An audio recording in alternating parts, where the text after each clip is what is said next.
Naiz irratian, bigarren kafea.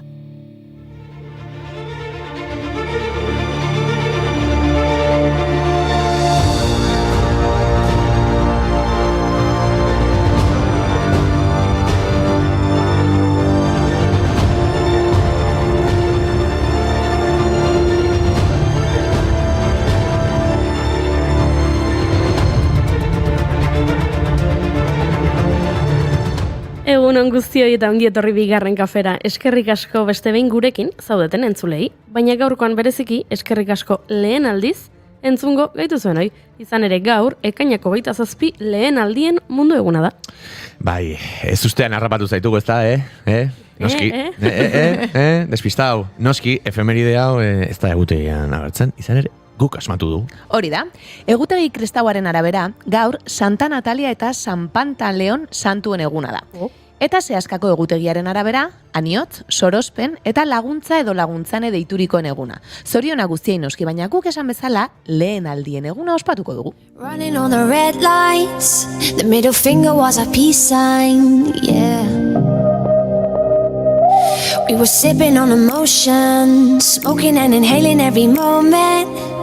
It was reckless and we owned it, yeah. We were high and we were sober. We were on and we were over. We were young and now I'm older. Lehen aldia aipatu eta ziur naiz asko sexu harremanetan pentsatzen hasi zaretela, baina ez da hori aipatu nahi duguna. Lehen aldietaz hitz egiteko kontu hau efemeridetatik datorkigu. Izan ere, gaurko egunez gauza asko gertatu ziren lehen aldiz historian. Tamalez, sexua baino garrantzitsuagoak direnak, adibidez, diru kontuak. Hori da, adibidez gaurko egunez 1997 munduko lehen kutxazain automatikoa ipini zuten Londresen. Paretako diru bentani, Bi urte lehenago, John Seffard Barron eskoziarra Londresera joan zen bere bankuaren filialean txeki bat aldatzeko. Iritsi zenean, bankua itxi berria zen. Denbora luzez gidatu behar izan zuen eta ezertarako. Eta zerbait egin bertzuela pentsatu zuen. Hamarkada batzuk lehenago, estatu batuetan bizi zen armeniar batek, Luther George Simjianek, bileteen banatzaile automatiko bat asmatu zuen, baina jendeak orduan ez zuen konfiantza handirik izan tramankulu hartan. Shepard Barronek garai hartako teknologiarekin hobetu nahi izan zuen asmakuntzaura. Baina nola? Zorionez, parean eredu ezin hobea topatu zuen. Txokolatea saltzen zuen vending makina. Eske txokolatea da denaren... Bai. Herriatako fradia zarratu zira, tirikitena beltza morena, ontza bat txokolate goizian horrena. Tirikitena beltza morena, ontza bat txokolate goizian horrena. Txikia izan arren izan lekea bila, biba elantxoeko tambolintxeru. Eta lortu zuen, lehen kutxazain automatikoa Barclaysko sukurtxal batean zegoen, Londres iparraldeko auzo batean, Delagu enpresa britainiarrak merkaturatua. 1967 zen. Estrenatu zenean, bankuak erabaki zuen dirua ateratzen lehena, Reg Barney izeneko aktore komiko ospetsu bat izatea. Alde komiko alde batera utzita, sekulako arrakasta izan zuen. Ez dut uste kutxazainek kotxe bat erosteko adina diru emango digunik, baina jarrai dezagun lehen aldiekin gaurko egunez 1957an Seat enpresak 600 modeloko lehenengo kotxea saldu zuelako. Garai hartako 75.000 pezetatan jarri zuten salgai lehen aleura. Ibilgailu handiagoak erosteko baliabide ekonomikorik ez zuten klase ertaineko familiak izan ziren kotxe hori gehien erosi zutenak. Segurtasun neurri hobeak zituzten autoak agertzean hasi zen Seat 600aren gainbera. Oh. No saben que cambia el motor, que ahora llevo un nuevo turbo reactor y dejo en la cuneta a quien me quiere pasar. 1600 corre más. 1600 corre más.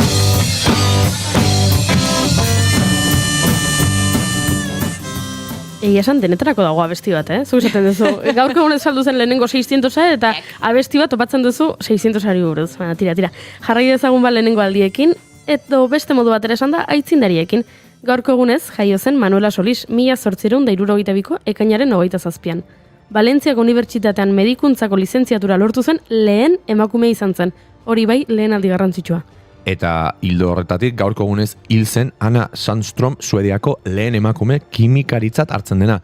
Jones Jacob Berzeliusen, izen arraro guztiak gaur nahi jarri izkiaten, laguntzaia izan zen eta lan ugari egin zuten elkarrekin. Baina 1836an Berzelius beste emakume batekin ezkondu zenean Anak etxetik alde egin eta bere jarduera zientifikoak bertan bera utzi behar izan zituen. Eta hirukotea osatzeko gaurko egunez hiltzen Bera Mentxik, Errusiar, Txekiar, Britainiar xake jokalaria. Emakumezkoen lehenengo munduko xake txapelduna. Wow. Naiza libre bizi nahi dotena egiteko eta izateko. Oztopoak bidean, itxaropena gotzen, beldurra gorputzian, sentitzen dotena ezatera. Eroso sentitzen naiz, sexy ere bai, zergatik ez. Eroso sentitzen naiz, baina horrek ez dotzu, eskubiderik emoten. Eta beste emakume aitzindari bat, Helen Keller, unibertsitateko titulo bat jaso zuen lehen pertsona gor itxua. Eta zergatik aipatzen dugun, gaurko egunez jaio zelako. Helen Keller 1880ko ekainaren 27an jaio zen Tuscumbian, Alabaman. 19 hilabete zituela meningitis bakteriano bat izan zuen eta kalte handia eragin zizkion. Ezin izan zuen ikusi, entzun edo hitz egin.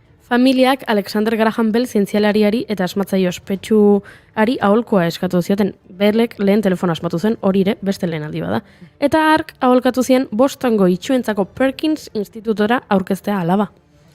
Han ezagutu zuen Anne Sullivan andereñoa. Aneren laguntzari esker, bueno, han izango da igual, baina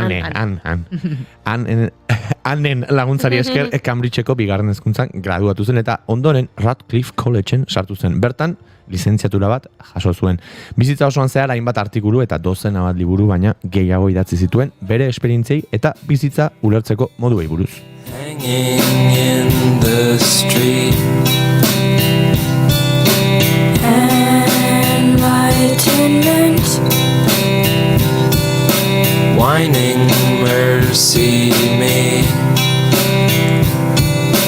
take my hand now.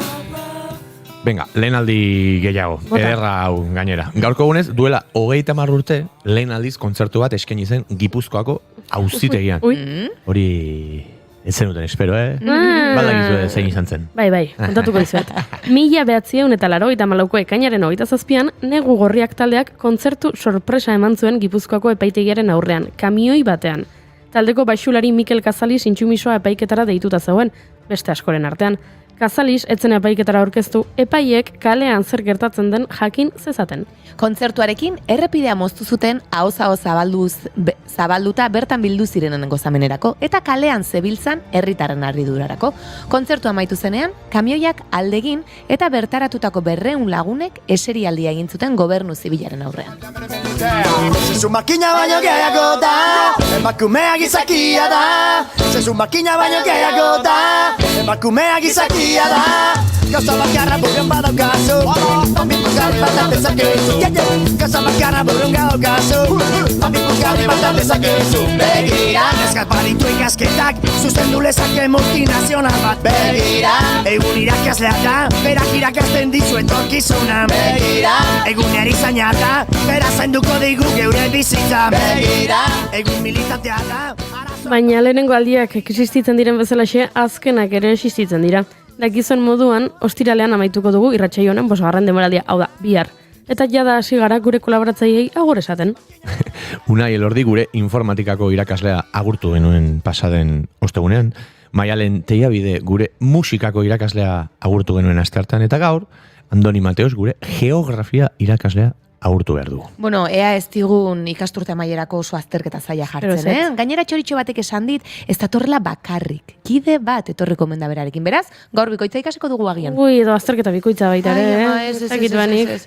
Bueno, eta horrez gain beste hainbat gauza ere izango ditugu. Lekuz leku dantza jaialdia atzo bertan hasi zen Abando Ibarran eta bertako Marian Etxebarriarekin hitz egingo dugu. Igandera arte eskainiko dutena barrutik ezagutzeko. Eta Gartxot, agian zuretzat proposamen bat ero, bueno, edo sortzaileentzat orar baino zure bat zarenez, ikusiko dugu. Atento egongo naiz. Hoxe. Hemen oteko asmoa dakat. Gainera, Eider Beoi deitzultzaia ere, elkarrezketatuko dugu, beraz, programa bete-betea. Epa, ekainak 27 ditu, eta osteguna da, ongitorri bigarren kafera!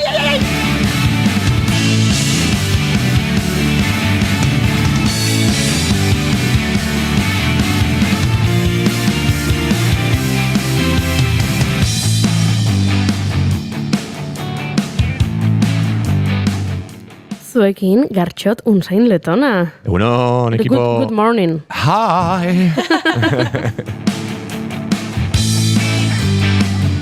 Eta zuekin, Oiana Maritonera Genbe. Egunon. Bonjour! Bonjour.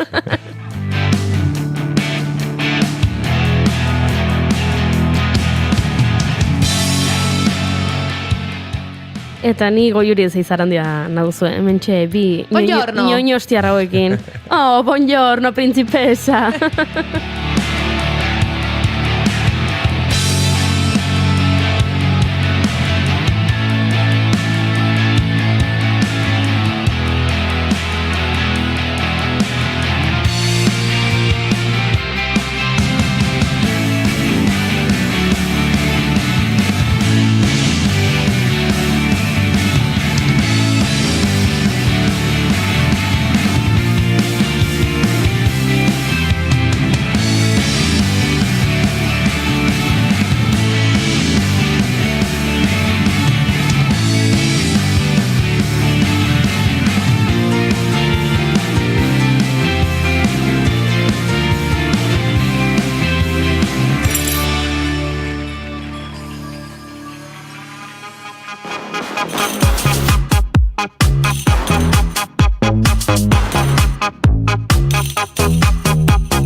Esan bezala ongi etorri lehen aldien bigarren kafera gaur, bigarren kafeak 811 du, ekainak 27, goizak 10 eta 16, eta gu hementxe txata irakurtzeko prest, ze ikusi dut Gorkak adibidez jarri duela bere maite duta. Nere maite duta da bihar azken saioa da, eta hau urte hau oso txarra izan da, baina zuek hor beti zaudete ni animatzen. Gora bigarren kafeko familia. Hau pazu Gorka.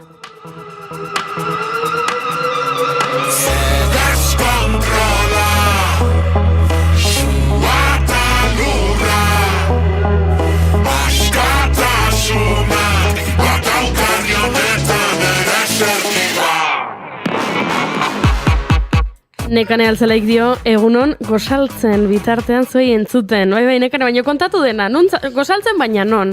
Ze uste dut ondartza inguruan ibili zarela egun hauetan, ezagit gaur ere antzabiltzen, baina kontatu, inbidia puntu bat emateko. Kontu bat, eta fereka kankartean zarratu begiak gogorrago sentitzeko. Eta ni hasiko naiz gaur maite duten tartearekin. Hala! Bai, baina maite dut, ez dakit maite duta den edo maite dut eza. Kontua da, atzo iuntzean, dutxatik atera, pijama jantzi, eta ia, horrazten ari nintzen bitartean mezu bat jaso nuela. Lagun batek idatzi zidan, aizu, azkar afaldu, eta Hernanira noazetak ikustea. Oh. Etorri nahi dezu, kotxea jartzen dut, jun eta etortzeko. Eta nineon, pijama, ian olioa, maskarilla, dena, eta sanon, hau da nahi gehien gustatzen zaidan gauzetako bat. Jendeak plan randomak proposatzea, asteazken gau batean, bizitza hori da. Baina, gaur goizean goiz, esnatu behar nuen, egun luzea daukat, hainbat gauza prestatu behar nituen, aurpegi ona eduki behar nuen, dut gaur argazki batzuk atera berdizkidatelako gero, eta esan nuen, benga goiuri, arduratxo izan bartzara. Eta badakizu, 11:30 hasten zen kontzertua.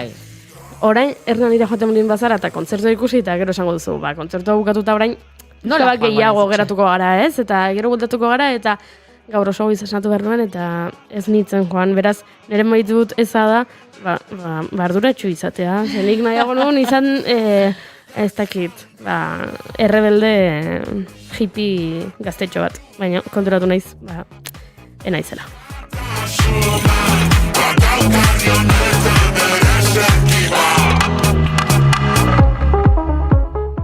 Eta ze maite du Iana Maritoren agenbek? Jo, ni ere atzo kontzertura jutekoa nintzen eta azkenean ere nintzen jun. Osea, goiuri besteren batea elkarrekin jungo gea. Ados? Ados. Ya está. Horrekin konpentsatuta. Eta gaurko maite duta, eta jarri duzunan abestia ere pixkat honekin ere lotuko nuke kolektibo sentitzearen edo zerbaiten parte, talde baten parte orain aipatu du ez, Gorkak ere laitu dizkiogula bere momentutxo batzuk ere ez, hemengo familia ere bada kolektibo moduko bat, eta joan den astean, ostiralan Txillidalekun izan nintzen solstizioaren inguruan, Kukaik antolatutako ekitaldi berezi baten, edo Txillidalekuko eskultura ezberdinetan, dantza, musika, eta horrelakoak zeuden. Eta momentu batean, azken pieza egin zutenean, Txalaparta izeneko pieza, Kukairena, hor egontzean momentu bat, abesten hasi ziren parte hartzaileak, baina inguruan bapatean jendea, ez? Abesten hasi zen, edo bintzat hor xuxurlatzen, doinua, eta irutu zitzen magikoa. Lekua bera magikoa irutzen zait, eta holako egun baten gehiago, baina sentitzea bapatean, gaina euskal abesti bat zan, nola sortu zen hor elkarrekin zerbait, irutu zitzen oso polita. Eta aurreko astean hemen Simun Fuxekin hitz egin genuen, eta bere antzerki obran ere, momentu batean pertsona bat abesten hasten da, kasu hortan iparraldeko abesti bada, orduan iparraldeko jendea gainera, abesteko agian zaletasun eta doai berezia irutu zai daukatela. Eta hor ere momentu magiko bat sortu zen, hor abesten hasi ziren pertsona heldu batzu ziren gainera, eta ez dakit oso politak irutu zaizki momentu horiek, eta sentitzea horko beste bat zarela bezala, eta oroar uste dut nik egiten ditudan lan batzuetan, irakaskuntzan agian hor bakarrik edo gehiago sentitu zaitezke, zurean, zure ikaslekin sortzen duzu hor familiatxo bat, baina agian lantaldean gutxixeo izan daiteke egoeraren arabera, baina beste lan mota batzuetan sortzen denean ekipo, familia, kolektibori asko maite dut. Eta momentu horiek oso bereziak egin zaizki duela azken hilabetean, eta horxe nire maite duta. Oso polita. Zubirekin dap, nik zurekin dap, kolosala izango da. Eta zen baitu du jartxotun zain letonak bateria jotzeaz gain. Airdramin. Airdramin. Ni oian entzuten ebiela pixkat antzeko zerbait esan nahi nuen, eta indartu ingo, gainera plus uno edo esaten da, oianarekin bat nator.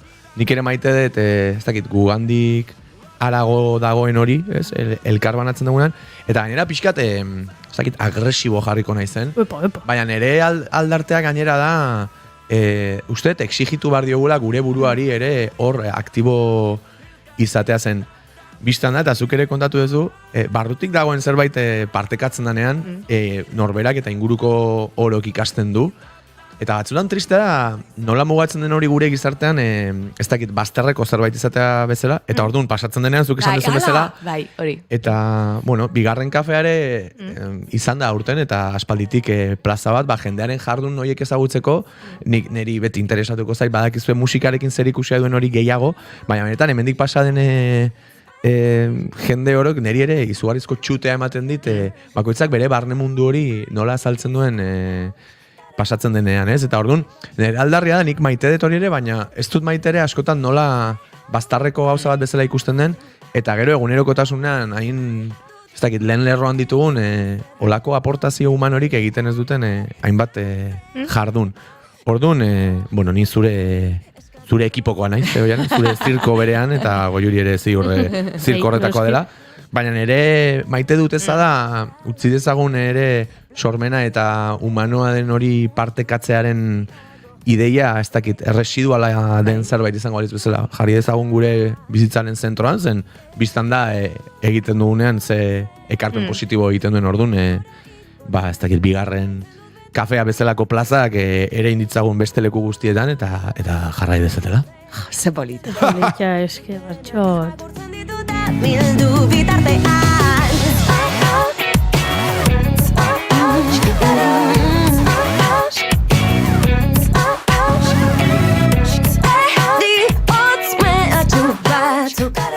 Tira, eta unerik aproposenean sartu da atetik, beraz, berari ere galdetuko diogu ea zer maite duen. Andoni Mateo, ze maite duzu? Egun ondenei. Egun.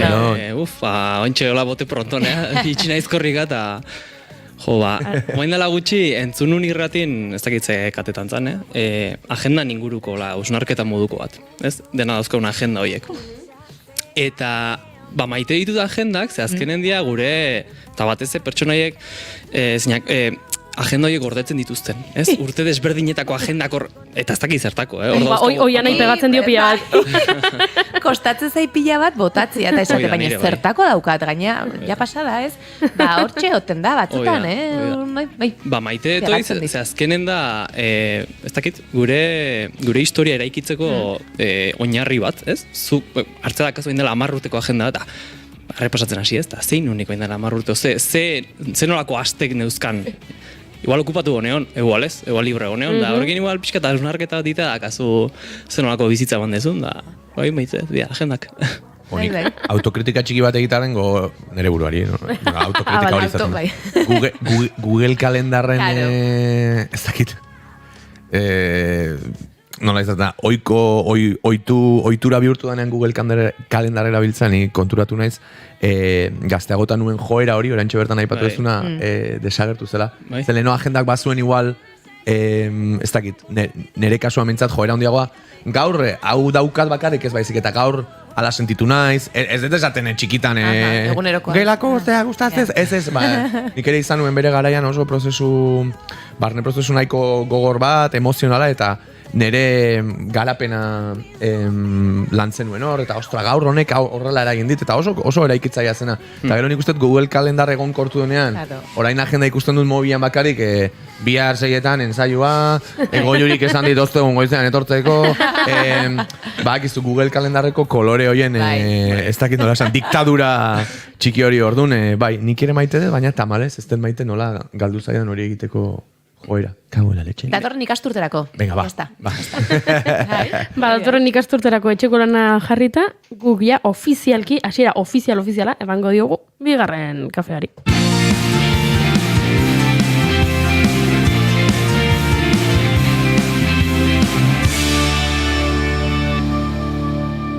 Emaiozu bigarren aukera bat egunari. Naiz irratian, bigarren kafea.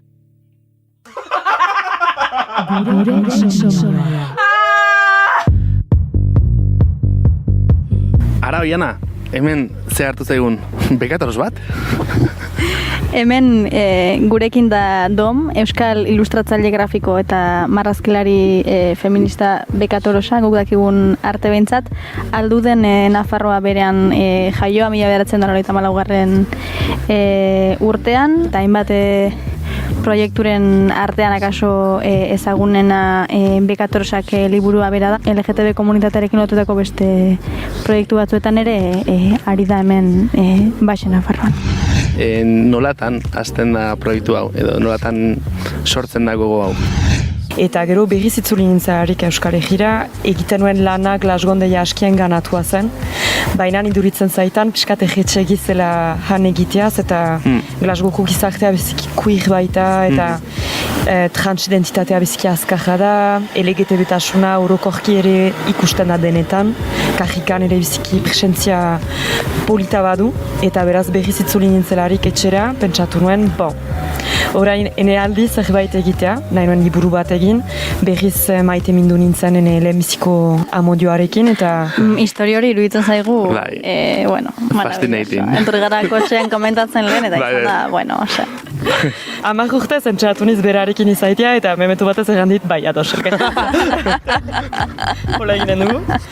Eta beraz horrek, iman dit Alimaleko kuraia olako proiektu potolo bati lutzea ere. Bekatoros kontzeptua liburu honetan haratago doala edo ez dela kristautasunak bekatari deitzen dion horri referentzia egiten dion kontzeptu batez, beste leku batetik hartu duzula. Bai, hori da lehenbiziko abiapundua, erraitan umezala ni edo erlijio horretan bizi izaniz eta biziki azkarki, gande guziz dioeten nien mezara, eta apesa egiten zen eskolara, sutitu behar ginen egunan apesa, jaun apesa, eta nana. Txipidanik deia ikusi nuen Eliza, etzela bat ere leku on bat emazte bat entzat. eta onu gutiago LGTB pertsona batentzat, eta beraz, enetzat bekatuan bizitzea da, pixka bat txiste bat, gehiago da ejaitea askatasunean nahi dugula bizi. Bai. Ene ustez, bekatuan bizitzea da ere plazejan bizitzea adibidez, lanari buruz adibidez, pentsatzen girela gizarte batean zeintan lanaz sufritu behar dugun, eta hori biziki giristinua da ere jaiteara lanaz sofritzea eta dirua egitea sofritzean, eta adibidez nik lan egiten dutalarik biziki maite duten lana eta zupatere sofritzen, eta beraz hori ez da lana, zeta lana egiten dutalarik behar duzu sofritu, eta behar ez duzu lana egiten da plazeja. I don't see what she sees, but maybe it's 'cause I'm wearing your cologne. Gure webgunean eta podcast plataformetan entzungai. Naiz irratia.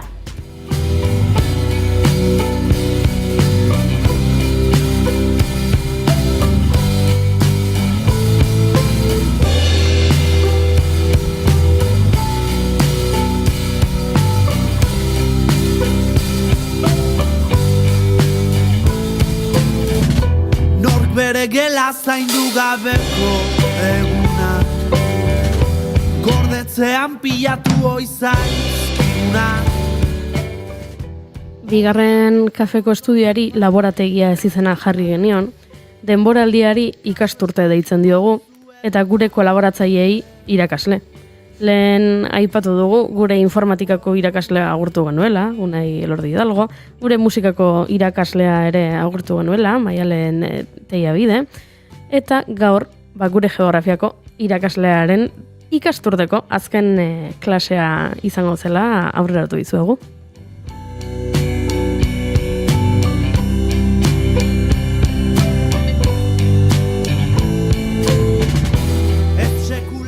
Erdi txantxetan esaten dugu, baina erdia soilik, ze beste erdia egia da. Asko ikasten dugu gure irakasle hauekin. Azterketak, beraiek diote ez dizkigutela egiten, baina gu batzutan sentitzen gara azterketa bateko urduritasunarekin. Eta hementxe egoten gara informazio berria jaso eta prozesatzen.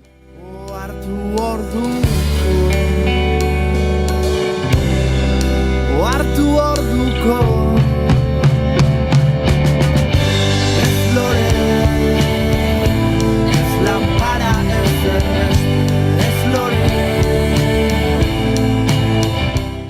Baina gaur, inoiz baino, aitzaki handiagoa dugu gure kolaboratzaileari irakasle deitzeko, ze prestatutako sekuentzia didaktiko berritzaile bat aurkeztera dator. Badugu proiektu honen berri izan genuen, non bizi naiz ni izena du proiektu honek, 2022an hasi zen martxan, eta elkarrekin landu dute Izaskun Egilegor eta gure Andoni Mateosek.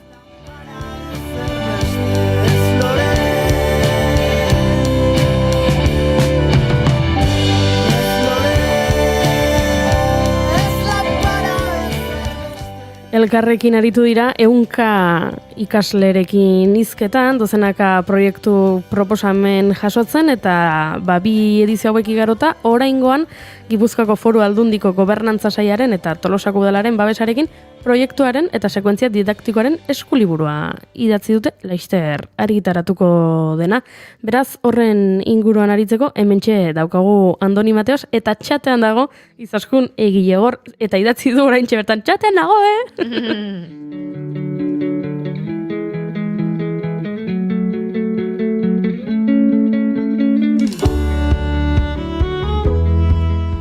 Andoni Mateos, egun on. Gaur merendola, ez da? Azkeneko una. Eta ugara. Nere hitz favoritoa da merendola. Merendola. Ez dago zoriontasun gehiago hitz batean biltzen duen hitzik. Barruti moitze zaitu horrek eta ilusio gintzoaz. Tira, baino gaur azterketak guk egingo dizugu zuri, guk egin behar ditugu hemen galderak, eta zuk erantzun beharko dituzu, zuk eta Izaskunek, ez? Men txatean dagoela esan du, beraz, erantzun dezake. Proiektua aipatu dut 2022an sortu zela, aipatu ditut 100 ikasle, bada ez, gazteak eta instituzioak elkartzeko proiektu bat, baino zehazki, gazteak Karo, eske gu hemen gazte sentitzen gara. Jakina, gara Eta gu gazte gara. Bagara. Pentsatzen dut hau ez dagoela guretza zuzenduta.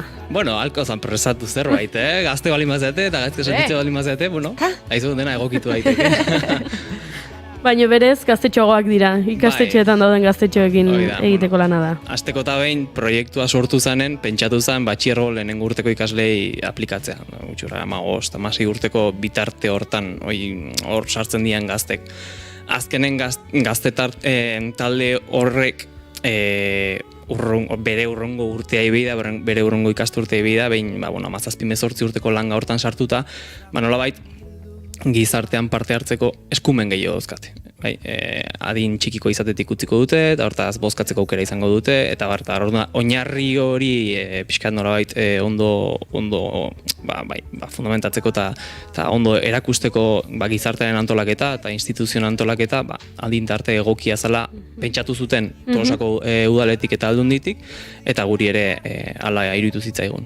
Eta iritsi zen unea, hau plazaratzekoa, gerturatzekoa gazteen gana, eta zein izan da erantzuna? Bueno, erantzuna, berez, azteko eta behin, izaskunda biok hartu genuen proiektua, ia elkarrez genuen ezagutzen, hortaz izan zen, lehenengo ezagutu inbergea, jakin behar denun laite denun lan biok, eta, pixkanak hau zen eraikitzea, ze kontzeptu oso orokor bat jarri zuten maian gainen, eta hori eraikin behar zen.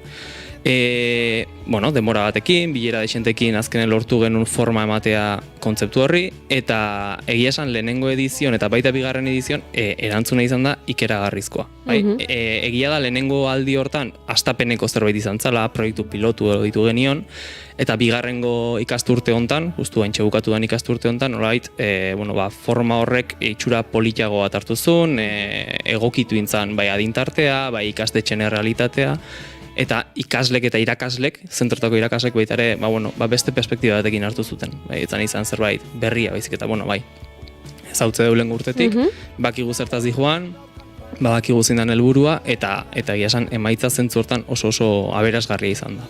Zerk harritu zaitu gehien, eta izaskunek ere erantzun dezala, agian espero etzen duten proposamen bat, edo interesen bat, agian zuek uste zenuten gazteek hemendi joko zutela eta besteleko batetik beraien kezkak edo zalantzak edo interesak plazaratzerakoan, zer karritu zaitu gehien bidizio hauetan? Guk azkenen planteatu genunen sekuentzia didaktikoa, nolabait material teoriko praktiko bat proposatu genuen, gutxi gora era, azkenen instituzioen jerarkia oso piramidala da, ez da, Europatik aste balin bagea, Eusko Jaurlaritza, eta hola, iritsi arte udalerriko antolakuntza arte, udaletxe, hoizan helburu nagusia. Orduan, guk horren baitan, pentsatu genuen adintarte hortan eragin gehien zeukaten alderdi teoriko praktikoiek sartzen jutea. Total bukaeran, behiek proiektu proposamen bat sortu batzuten taldean, behien kezketatik, behien nahietatik abiatuta. Ni gustatzen zait arte lanak egitea kalean, adibidez paret hutsetan, izan daiteke proposamen bat, ezta? Edo kirolarekin lotuta. Orduan, hor, nabaritu genuen benetan gazteak adintarte hortan ze interes mota zituzten. Eta kointzidentzia handiak ematen ziren. Eta 3 ikastetxe desberdinetan aplikatu zen, kasu honetan Tolosan, Laskorain ikastola, Horixe institutua eta Herrikide ikastetxea. Eta denak batez ere zeukaten lotura gizarte adar batekin eta kirolarekin lotuta. Eta bigarren edizio honetan, batez ere nabarmendu deu mugikortasunarekin. Autobusak, adibidez, herri txikitako jende asko ikasten du Tolosan, Asteasutik, Albizturdik, bai? Eta biek asko eskatzen zuten autobus ordutegien luzapenak, edo ordu txikitan nolabait modu seguruan mugitu ahal izateko asteburuetan eta autobus zerbitzua jartzea, horrelako gauzak. Hortaz, konturatu ginen, guk gauza bat erakuste deu, edo guk nahi deu behaiei zerbait erakutsi, baina gero igual behaiek beste mezu baten bitartez esaten nahi zego, hori ondo dago, baina gauza hauek ere interesgarria dira guretzako eta egian hau landu behar dugu. Eta azkenen proiektuaren oinarria da jakitea behaiek zer nahi duten, eta zubilan horretan, udaletxearekin edo aldundiarekin, martxan jartzea, behien kezkabietatik abiatuta.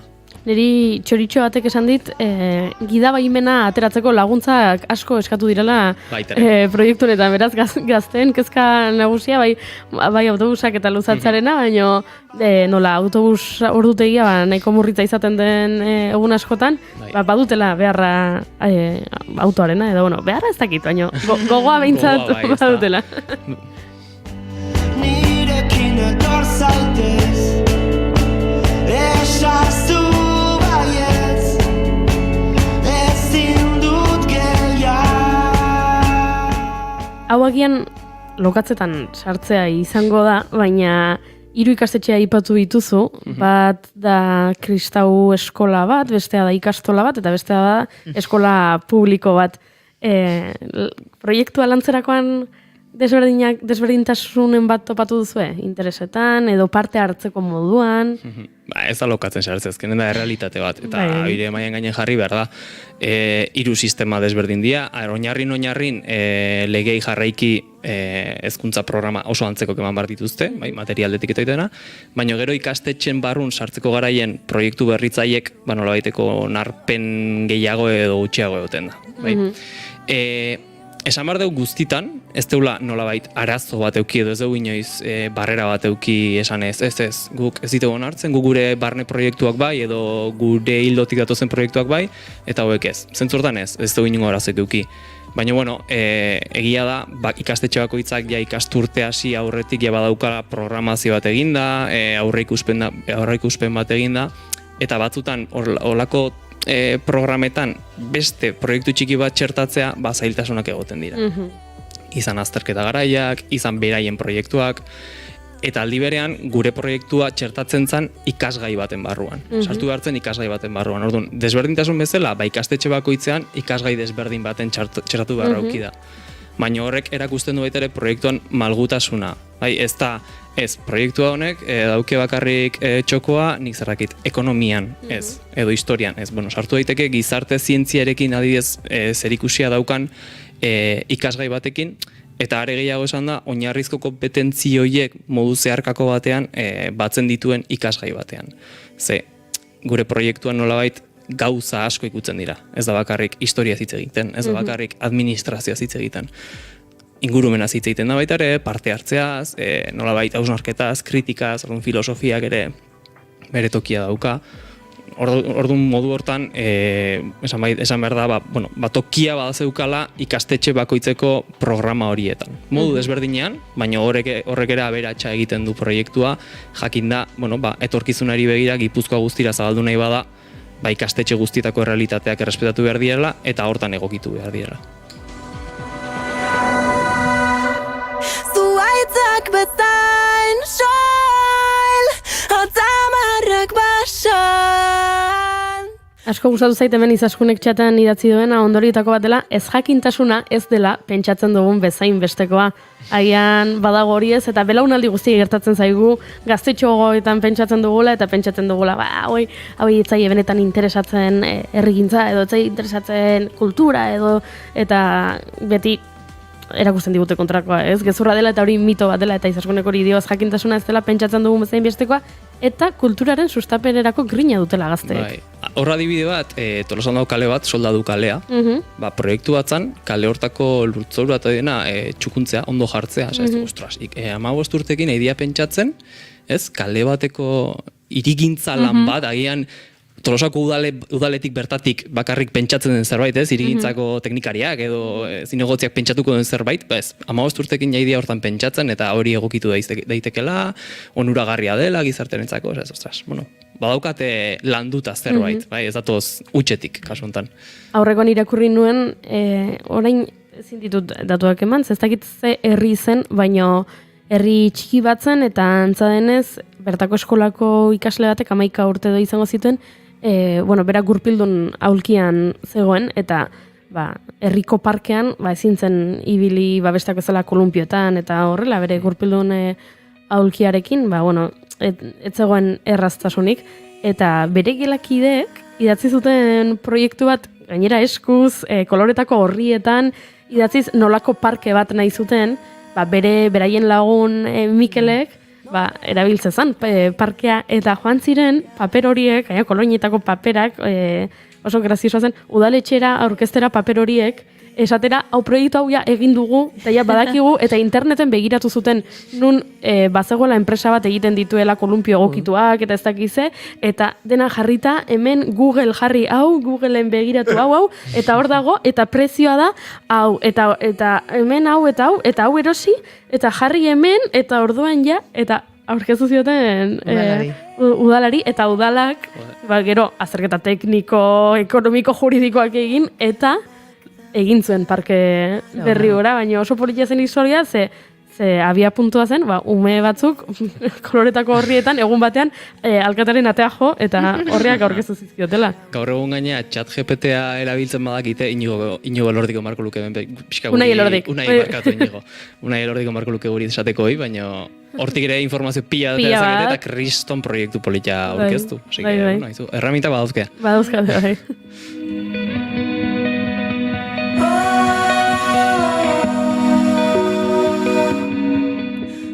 Eta beraz orain, bi edizioaren ondoren, 2024ko ekainaren 27an, ze puntutan dago proiektua?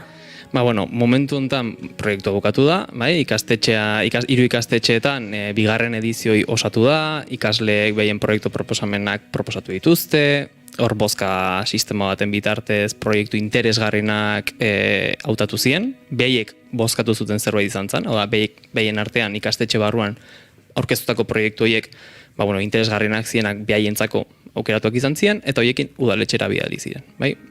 Udaletxea edo aldundira, ze behaiek zukaten aukera, proiektua udal mailan aurkezteko, Tolosako zerbait aldatu nahi dut, edo Gipuzkoa mailan, adibidez, ingurumenarekin lotuta balin badijua, eta kompetentzia aldundiako balin badauka, hori ere erakusten zitzaien, kompetentzia desberdintasuna, zen daukan kompetentzia zertarako, aldundiak hartzen zuen. Prozesu hortan udalak egingo duna eta aldundiak egingo duna da proiektuiek ikertu, hausnartu eta ikusi zenolako jarraibide eman barko zitzaien proiektu horiei martxan jarri alizateko eta ikasle horiekin kontaktuan jarri. Prozesu hortan gabiltzala, paraleloki, izaskunda biok pentsatu genuen garrantzitsua zela eskuliburu bat plazaratzea. Proiektuaren bi edizioak eginda, oinarri teoriko eta metodologikoa behin sendo edukita, interesgarria zala proiektu hori plazaratzea. Aldundiak hasieratik ikusten zuen beharra proiektu honek etzula bakarrik Tolosaldean gelditu behar, Gipuzkoa guztira zabaldu behartzela, Gipuzkoa guztiko eskualdeetan aplikatu behartzela, eta guretzako oso interesgarria iruditu zitzaigun eskuliburu horren bitartez nolabait zabaldu. Fisikoan eta baita ere online formatuan. Itzengo nahi badezu aurrera xego. Eta ez bakarrik batxiergo batean uztea proiektua. Azkenean, kontzeptualki eta metodologikoki hezkuntza tarte desberdinetan aplikatu dezakegu hau. Egia adibidez batxiergo bi batean selektibitatearen kontuarekin eta ezinezkoa dela txertatzea horrelako zerbait, baina batxiergo batetik atzera DBH-en zehar derrigorrezko bigarren hezkuntzan zehar baita ere aplikatu daiteken zerbait da, eta aldi berean lanbide heziketako munduan. Horregia da, egokitzapen batzuk egin beharko liratekela hezkuntza legei dagokionez, azkenen gauza desberdinak hartu behar dielako kontuan, kompetentzien aldetik, helburuen aldetik, baina kontzeptuak eta metodologikoki aplikagarria da.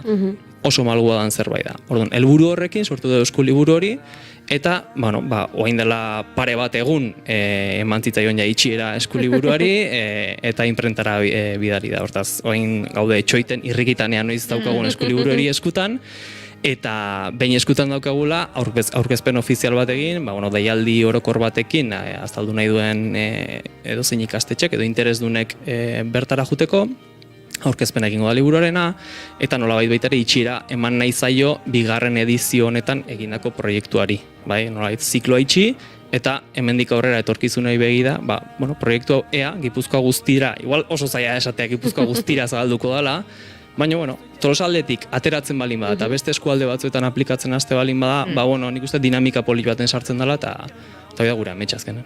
Esan duzu imprentan dagoela orain, eskuliburua zemuzkoak izan dira azken bertsioa bidali aurreko egunak. ez dakit ze esan. lan asko, eta ez genekin, suposatze genuen lan egongo zela honen atzetik, eta azkenen detaile pila bat jute zaizkizu, uste duzu bi aldu dezunen, hau ja ondo dago, behar bidaltzen dizute, eta hemen faltazan koma bat, hemen puntu bat, hemen, hau aldatu eginda. Ez dakitzen bat bertxio, baino 10 bertxio pasako genituen aurreratatzea. Lehenengo momentutik maketazioa eta nola egin, eta azkeneko momentura arte, gero ere logo desberdinak, aldundien logoak, Tolosako daren logoa sartu, zein dan logo egokia, bat eta beste. Euki deu lana. Hor Kroma Estudioekin egin deu, Tolosako Kroma Estudioko lankideekin egin deu, oso liburu polita, egia esan erakargarri egin da. Gainea baitare pentsatu du liburu baten, non eskutan daukazunen, erosoa izan dadila, irikitzeko garaien, eta batez ere, sekuentzia didaktikoa, dinamizazio guztia azaltzen den momentuan, etorkizuneko irakasleak hartzen dunen, azkenen irakasle balin bazea, eta mai batean liburu iriki nahi balin badezu, eta dena horri berdinetan, paraleloki uki nahi balin badezu, irakurtzeko erresa izan dadila. Ez genuen nahin liburu pixutxu bat, ibili behar dezula aurrera eta atzera horriak pasatzen. Orduan zentzu hortan ikusten nahiko berritzailea dan liburu bat ere aurkeztuko gara. Hoi pentsatze dugu, igual nun bait egin dan, baina, bueno, a ber ze esaten du jendeak. Bueno, aipatu dugu hola zintzelada bat, baina eskuliburuaz ari gara, liburuaz ari gara, formato euskarria fisikoaz ari gara, baina aipatu dugu digitalizazioaren garaian gaudela, hori uztartu daitezke bi gauzak? Bai, pentsatu genuen hasieratik. Azkenen gure proiektuen baitare denbora guztin online euskarri horietatikan, digital euskarri horietatikan tira deu, baina bigarren edizionetan adibidez saiatu gea gutxitzen. Sortu behar zituzten txantilloiak, bete behar zituzten dokumentuak saiatzen ginen eskuz. Azkenen, gero ez da gehiago entzuten da, ez? Digitalizazioaren kontrako prozesu baten gabiltzela pixka, berriro elementu fisikoetara bueltatzen ari garela, orduan, gure intentzioa izan gela barruan, behieke eskuak erabiltzea. Ez daitezela ondemora guztin ordenagailoarekin nahiko ordu pasatzen dituztelako.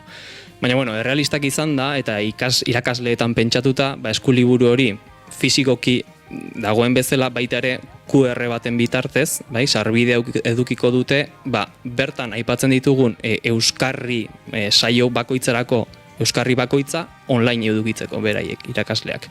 Eta era berean liburua bera irakurtzeko online formatuan. Egongo da zintzilik, aldundiak jarriko duen web horri batean. Orduan zentzortan, bi aukerak egongo dira, eta nik uste gaur egungo errealitatei begira beharrezkoa dan zerbait dela.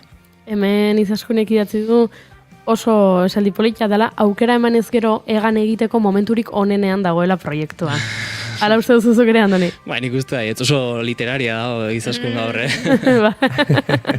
Jarri du, komentatzen ari gineraren arira, ezin dugula ahaztu digitalizazioaren garaian bizi diren gazteak ezten ditugula. Beraz, irakaslegoaren eta ikaslearen nahiak elkartzea izan da helburua. Hoi da, azkenen egia da, eta euskarri horiek horregon behar dira, eta prestatu behar dira, eta guk intentzio on guzti horrekin egin dugu, ez da helmen helburua, ez da ere ordenagaioi pegatuta dotea, baina, hola bizi gea eta horta egokitu behar gea, eta alik eta ondoen egiten saiatu gea.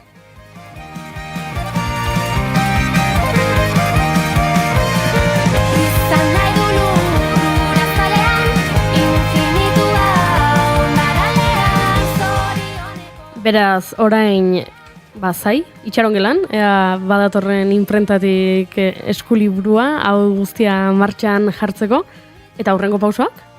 Aurreko pausoak, kasu honetan, aipatu duten bezala, pixkat, promozio pixka bat egitea, zabaltzea, gainontzeko udalei gustatzen zaien, proiektua, gainontzeko ikastetxe ere gustatzen zaien, eta, aldundia eta Tolosako udalan aldetikan baitare, aipatu digute lanbide heziketatik momentu honetan badaudela intentzioak proiektu eskutan hartzeko eta martxan jartzeko, hortaz, erronka polita da, ez bakarrik batxiergoan berriro errepikatzeko, baizik eta baitare lanbide heziketan sartzeko, eta hortik seguruena aterako direla oso gauza interesgarriak. Beste adintarte baten sartze gea, lanbide heziketako segun eta zemaietan itziten egean, eta baita ere lanbide heziketak dakigun bezala kurtso oso espezifikoak lantzen dituzte, orduan, kirolaren gaia ikasten balin badute, kirolarekin lotutako zerbait egongo da, eta nolabait landugoa izango da, hori espero dugu, orduan, zentzu hortan, erronka handi bat da pauso hori ematea eta Gipuzkoara zabaltzea, bai lurraldekotasun hori betetzea proiektuarekin.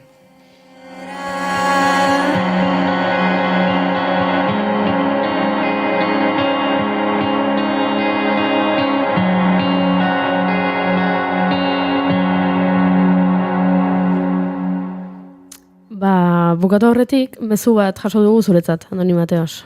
Hemen idatzi digute, entrenatzen asteko turreako bizkar zabaleko bi gregario prest dauzkela haizea jateko.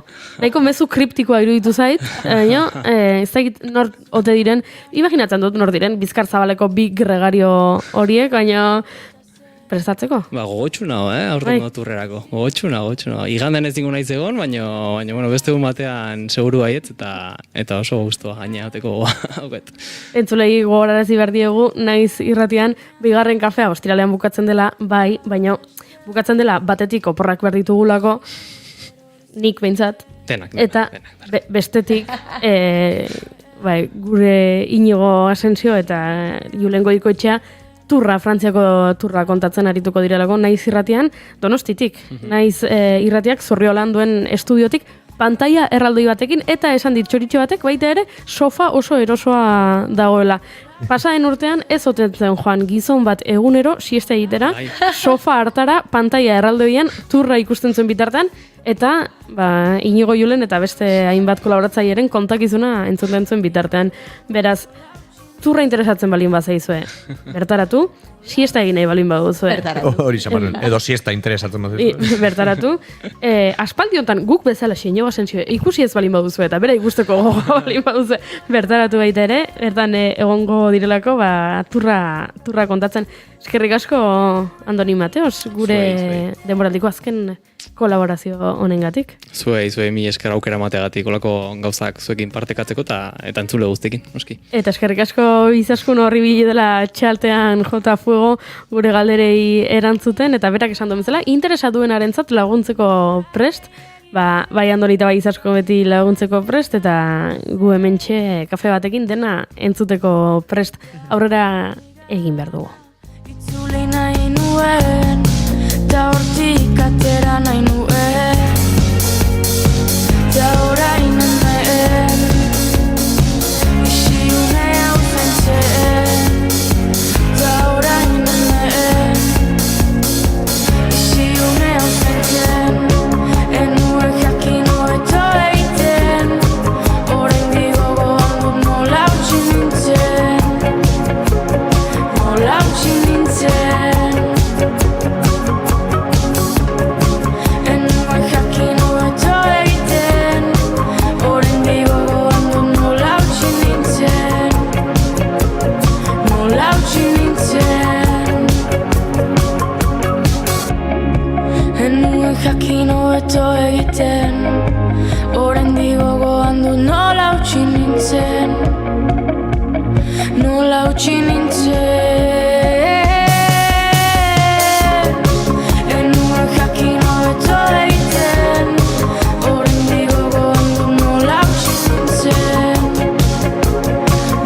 utzi nintzen. Enuen jakin hobeto egiten, orain digogoan dut nola utzi nintzen, nola utzi nintzen.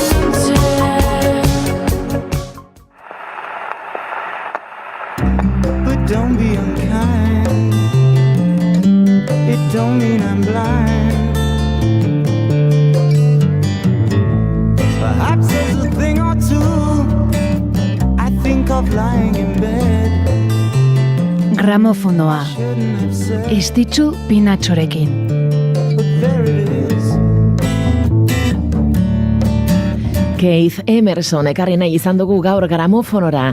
1954ko azaroaren 2an jaio zen Erresuma Batuan, eta Emerson Lake and Palmer taldeko teklatu eta abeslari gisa egindako lanagatik da ezaguna. 77an egintzun debuta The Nice taldearekin, eta 70an Emerson Lake and Palmer supertaldea sortuzun. Rock sinfonikoaren erakusle nagusiak izan zirenak. Taldea 78 2008an banandu zen, 82an bueltatu, azkenik 88an berriro ere desegiteko. Mino joan etorriak gora bera Emersonek taldearekin ondare musikal ikaragarria utzizun. Tragikoki, bere eskuko nerbio bateko gaitz baten ondorioz depresio sakonean sartu zen, bibeatz ezin mugitzea eragintziona, eta nonbait ezin izan zion egoerari aurre egin, eta bere buruaz bertze egintzun 2016ko martxoaren 10ean buruan tiro bat emanda Keith Emersonek. From the beginning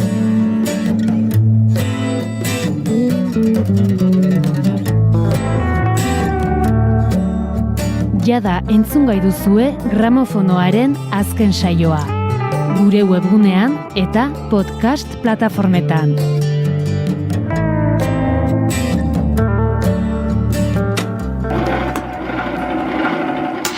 Hemen ari ginen hizketan bihar ostirala dela, baina oraindik ez garela kontziente, ostirala bihar denik, eta orduan aipatu dugula ostiralean denboraldia amaituko dela, baina ostiralean Bihar.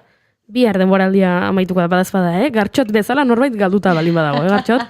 Bai, behartzen dauzun ere enegarren tara aireratzea, baina bai, badago hor ez dakit nola esan pizti bat, urrengo egunari, asteko egunaren izena piztia mota bat, asteko urrengo egunari, ala deitzen diona, bihar erabili berren, eta izan da gauza bat nire bizitzan asko deskonzertatu nagoena, hau da, adibide bat, ostiralean, bihar, neska, bihar, gaur osteguna, bihar. Denok ditugu gure piztiak, ni odola irakiten jartzen zait entzuten dudanean atzo pasata. Atzo pasata, eren egun. Eren egun gaina hitzea erra. Eren egun esan beharrean, atzo pasata esaten duenean, aitortu behar dizuet, basutu egiten naizela, atzo pasata oso itxusia iruditzen zait. Atzo pasata. Bai, egia esan, ez da oso politia. Egia da, eren egun oso politia dela. Oso politia dela. Eta nik aibatu behar de gainera, ez dela, ez dakit nola esan, nervioso do jartzen hauen tara bat, baizik eta dela, deskonzertatu egiten hauen gauza, zen esaten dut, baina...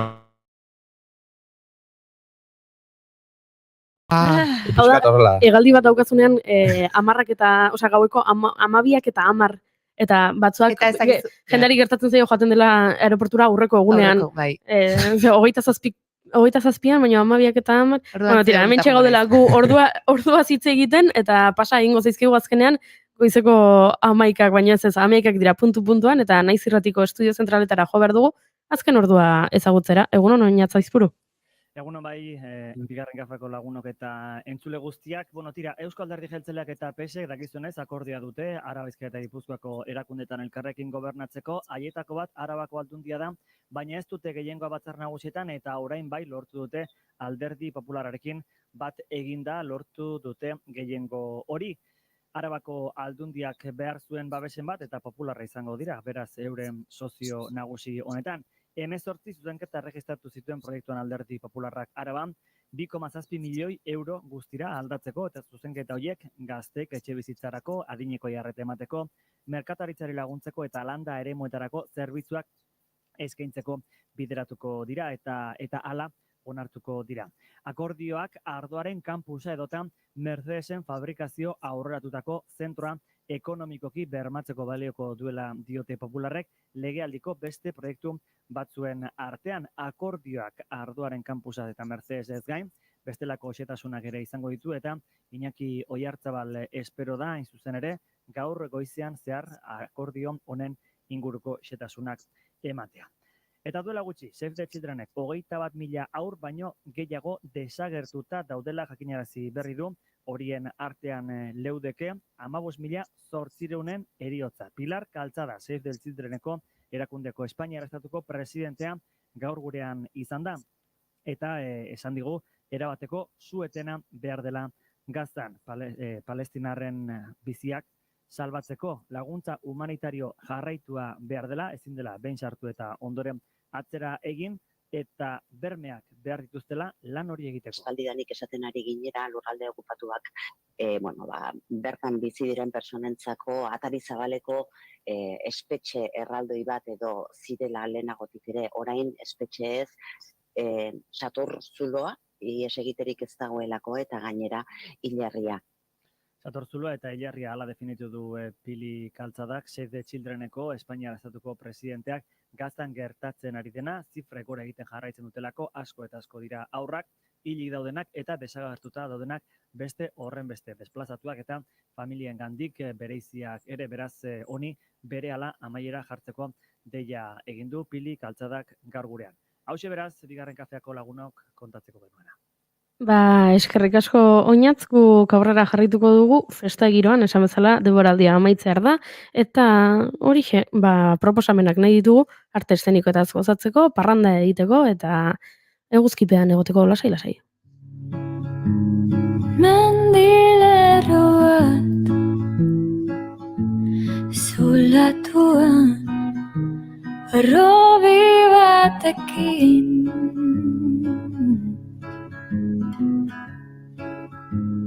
makroproiektu baten amuan gezurra zintzilik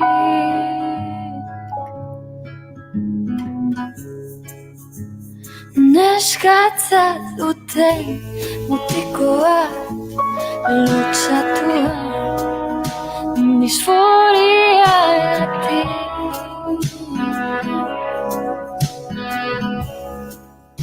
Esan bezala, oiana etortzen da, proposamen ugarirekin, eta beti esaten digu, zer egin behar dugun, nora joan behar garen, zer ikusi behar dugun, zer kontsumitu beharko genukeen, eta horrelako zerrendak osatzen dizkigu, eta guk orokorren jaramon egiten diogu.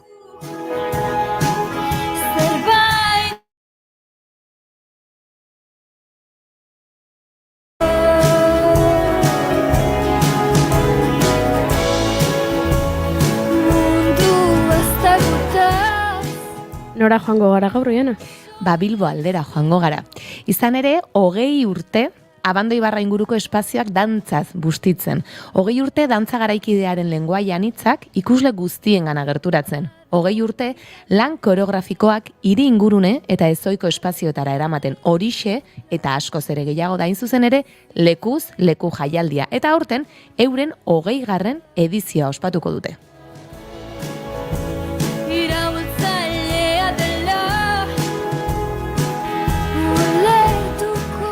Nazioarteko dantza jaialdia ekainaren 26tik, atzotik, 29 ospatuko da Abando Ibarra eta La Fundición aretoan. Eta bertan, dantza pieza laburrak ikusteko aukera izango dugu, baina ez hori bakarrik.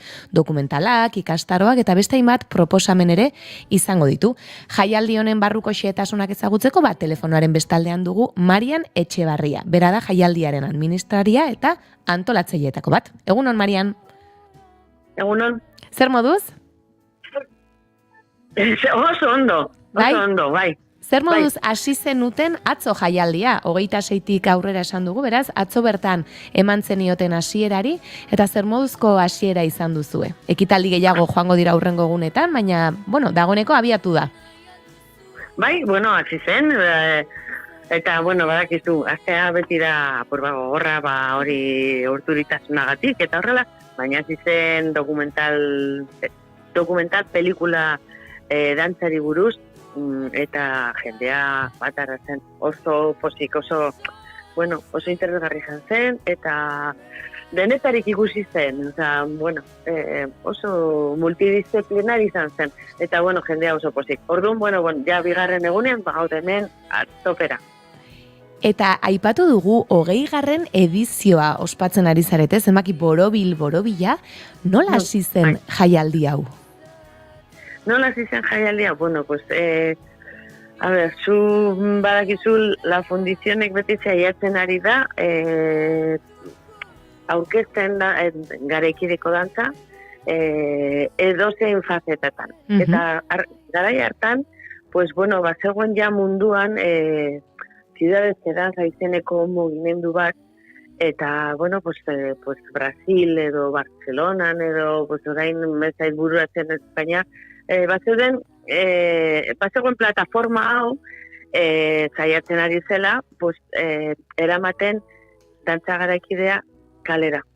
Han topatzeko publiko desberdinak, ezta? Betidanik agian pentsatu dugu agian dantza garaikidea badela gian elitista edo jendeak ez duela ezagutzen edo ez dakit zer.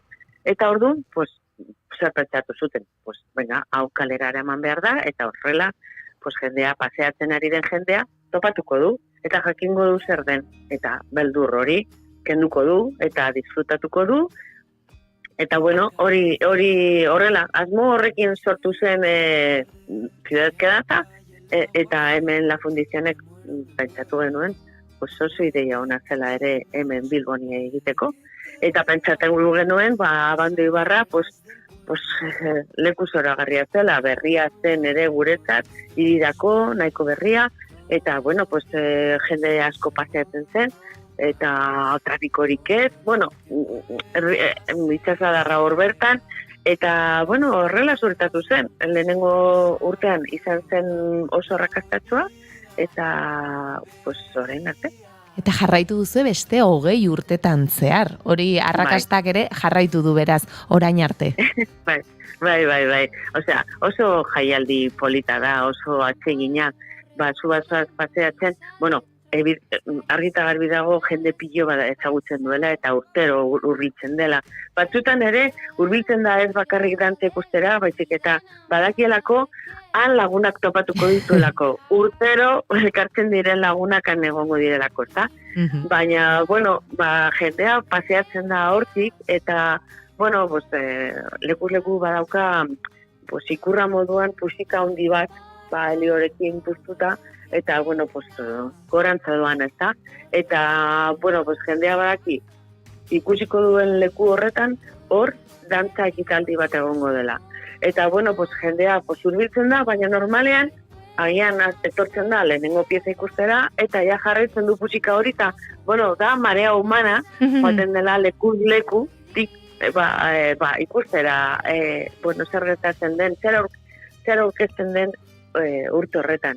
Eta, bueno, oso txukuna da, bereziki, mori gozoa ikusteko eta egoteko, ia laguntzen digun... Eguraldiak, ez da? Eguraldia, hori da gure kezka bakarra, ia. Izenak esaten... Dena den... Bai, bota, Marian. Bai, dena den hori, esan nahi dudana da, bueno, 20 urtetan inoiz gertatu zaigu euri egin duela, eta horretarako badaukagu el plan B. Eta hori, Padre Arruparen zuberen aztean sortzen da aterpe eder bat, eta, bueno, ez da gauza bera, argita garbi. Baina, bueno, naiz eta euria egin, edo eguraldi kilikolo egon, lekuz leku egiten da Abando Ibarran, eta aurkezten dira pieza guztiak, eta hor egongo gara Padre Arruperen aztean, aurkezten daukagun egitarau osoa. Adibidez, egitarauari buruz zerbait konta diezagukezu, webgunean ere sartu daiteke edozein bertan informazioa guztia dagoelako, baina gaur bertan adibidez, zer ikus dezakegu edo gomendiorik, esan duzu lekuz leku batetik bestera ibilaldi moduko bat edo ibilbide moduko bat jarraitzen da, ez, azken batean, eta lan ezberdinak ikus daitezke, baina konta iguzu pixka bat, gaur zer ikusteko aukera gongo den. Beitu, gaur, konkretuki, hartzen gara beste pelikula batekin. Eta kasu honetan da Fiverr jaialdi dantza film jaialdiren laguntzarekin. Eta hor aurkezten dira 7 pelikula dantzaren munduan. Baina... arratsaldeko 7etan izango da, ez da? La Fundizionen. Bai, egunero egiten dugun ditugun ekitaldi guztiak azten dira 7etan. Baina agian oso berezia dena edo aurten ospatzeko 20. urte muga hori egiten ari garena da tailer bat. Hau da,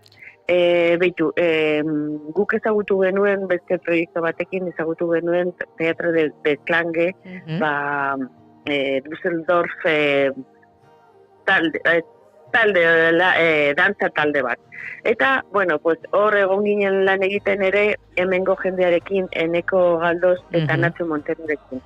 Bueno, hortik sortatu da, aurten lekuz lekun, egingo zena da, prestatzen ari dira tailer bat, non, Teatro de Klange, saiatzen ari dela berreskuratzen dantza tradizionala, baina neurri batean naztuta, beraiek egiten duten dantza garaikidearekin, ordun, elkartuko dira beraiek, eta Nacho Montero eta Eneko Galdoz, eta prestatzen ari dira dantza batzuk, jendeak,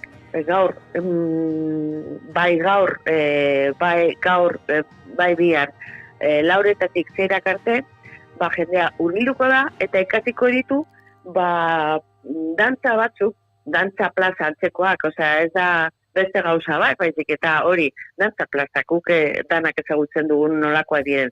Bueno, guanaztuta, musika berezi batekin, baina horrekin, dantza tradizionalak oinarrituta. Eta, hori aurkeztuko da, gero, bihar Abando Ibarrara eta etzi Abando Ibarrara joango garenean, amaitzeko, egingo diren edo aurkeztuko diren beste piezak. Eta hor, jendea parte, ez bakarrik ikasi dutenak, tailerrean ikasi dutenak zelan egiten den, baizik eta mundu guztia parte izango du, eta izango dugu gure romeria berezia. Ze politia ez, eta 20. urte urren hori, ezta? Nik uste dut jaialdia aipatu duzu ez, ikuslearekin harremana ez, kalera eraman eta ze politia hemen elkarlan hori eta gero gainera herritarrek ere parte hartzeko aukera. Naiz eta ikastorora joan ez, bertan parte hartzeko aukera. Gainera Gartxotek eta biok Nacho ezagutzen dugu ondo. Bai, joan den astean justu berarekin egon nintzen, Eneko ere txillidalekun dantzatzen ari zen, eta esan dut, katxiz, lautako nien aiz iristen, Beste, gustora ingo nuke, Ez zaitu okurritzen gainera, jendeari gauza hauek ezagutarazteko argi gehiago duen bikoterik aukera ona, bai. Bai. Lautatik 6 izango da, esan dugun bezala, gaur eta bihar. Eta gero ikuskizunen inguruan, zerbait konta diezagukezu, edo, azkenean jende animatu behar dugu bertara dadin, ezta? Bai, baina ezke, ni konpainiari buruz ez dut zegimo, bakoitza bada, guzaiatzen gara bilatzen hori momentu honetan pilpilian dauden dantza taldeak. Orduan, danak dira interesgarriak eta, saiatzen gara ere, abaniko zabal bat izatea. Orduan, dantza taldeari buruz ezin dute beriziki zer esan. Baina bakarrik esan dezaket, izango direla gauza desberdinak, leku desberdinetan, dinot, iria ikusten da bestera batean, ezta? Paseatzen ari zarenean, eta batean ikusten duzu dantza gauza bat, hori, hiri zati hori, bihurtzen da beste gauza bat.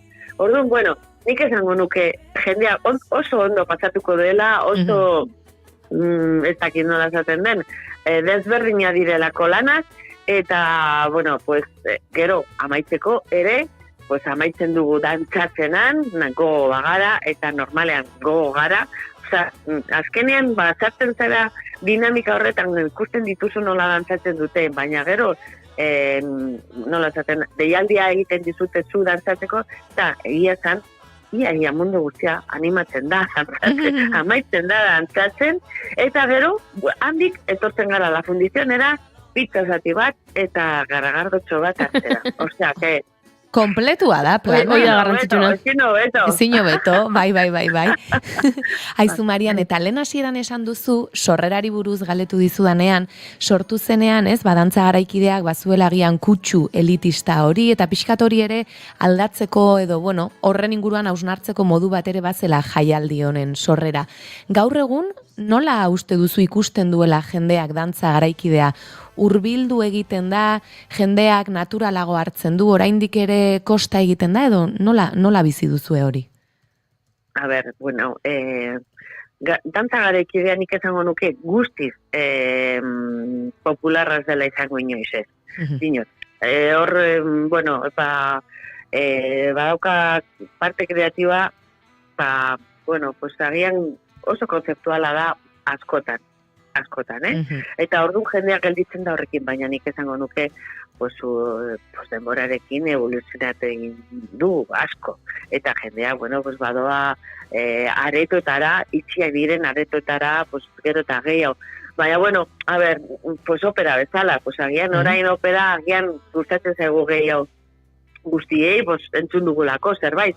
Baina, beti pentsatzen dugu opera urrun dagoela, eta, denetarik dago, eta beste alde batetik ere dantzagerikidea izan daiteke era askotakoa. Eta adibidez, pues urban dance, orain esaten direna urban dance, eta hip hop, eta agian, pues beraiek esaten dute ere komertzialak diren dantzak, eta horiek ere dantzageraikideak dira. Eta horiek adibidez, pues bueno, jende gaztean artean badaude igotzen. Eta jendea hurbiltzen den, dantza horretara hurbiltzen dena, pues gero egiten du, edo behar du laguntza dantza garaikideren tradizionaltasun hori. Orduan nik esango nuke momentu on batean gaude, eta boitu adibidez tailerra fusionatzen duena dantza tradizionalak, eta bueno, pues nik esango nuke aukera asko daudela dantzara hurbiltzeko, eta nik esango nuke, pues hori denborarekin gauza horiek investigatzen ari dira, eta jendea, bueno, hor dago. Nik esango nuke, ni pozik nago, vamos, momentu honetan bizitzen den pues, egoerarekin. Oso ondo, eskerrik asko, Marian, esan bezala, atzo hasi zen jaialdia, eta 29 arte iraungo du, gaur eta bihar 4-tik 6 La Fundizionen tailerra eskainiko dute, Nacho Montero eta Neko Galdosek, Theater der Klangeren, bueno, horretan oin beraiekin batera, doakoa da, sarrera hau, eta bihartik aurrera, 7 aurrera, emanaldiak egongo dira, bai Katalunia, Aragoiko, Düsseldorfeko, Andaluzia, Madrid, bueno, alde leku ezberdinetako hemengo konpainiak ere bai, Mexikotik ere badatoz, beraz, gonbidapena luzatzen diegu ezta gure entzulei, Marian, anima daitezela, hurbildu daitezela, gelditu daitezela, bertan kuskusian eta amaitu dezatela dantzan, garagardo batekin, edo birekin, eta elkarrekin gozatzen. Bai, eta disfrutatu bai, hori da plana. Oso ondo, mila esker primeran joan dadia jaialdia. Venga, pues mila esker zuei, bai. Eskerrik asko, Mariana. Aio.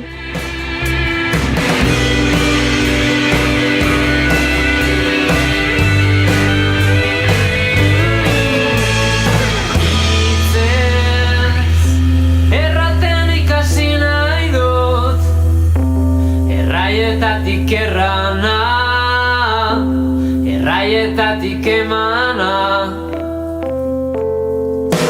itzez, erraten ikasi nahi dut.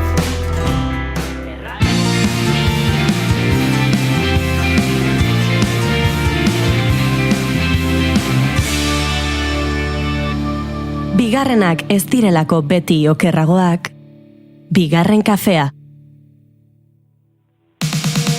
Galdetu gabe erantzun ez da nahikoa, baino bazatoz.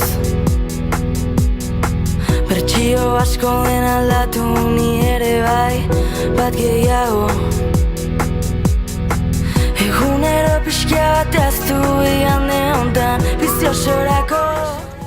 Badakizue Australetan bideia kutsua hartzen duela bigarren kafeak, eta badakizue gaur ez dela ostirala. Behin eta berriz aipatu dugun bezala, ostirala noiz agartxot? Ostiralean. Bihar delako ostirala, baina pixka bat aztoratuta gabiltza, denboraldia aste honetan amaitzen delako, eta pixka bat nahastu egin ditugu datak, eta orduan, bidaiarien tartea gaur egingo genuela pentsatu dugu, eta orduan, gonbidatu dugu bidaiari bat gurera, bere espedizioa konta dezan. Ea, zer kontatzen digun. Ez dakigu bere izena, ez dakigu nondik datorren, piragoa bat ikusi dugu, baina Angel Kuerdorena da, eta badakigu Angel Kuerdo ez dela pertsona hau. Beraz, izangoa. Kaixo? A ver. Ui, zorduri. Egun handa izela. Ara, Inigo Asensio Elurbide, egunon. Angel Kuerdo Kanadan dago. Kanadan bien. Atzu Angel, zure piragoa dakart bueltan eta nahi dozu gehatuko geha eta pasako izut eta Kanadara goaz biharretan. Bueno, jarraituko tu dara ondan zure piragoa egin bueltan.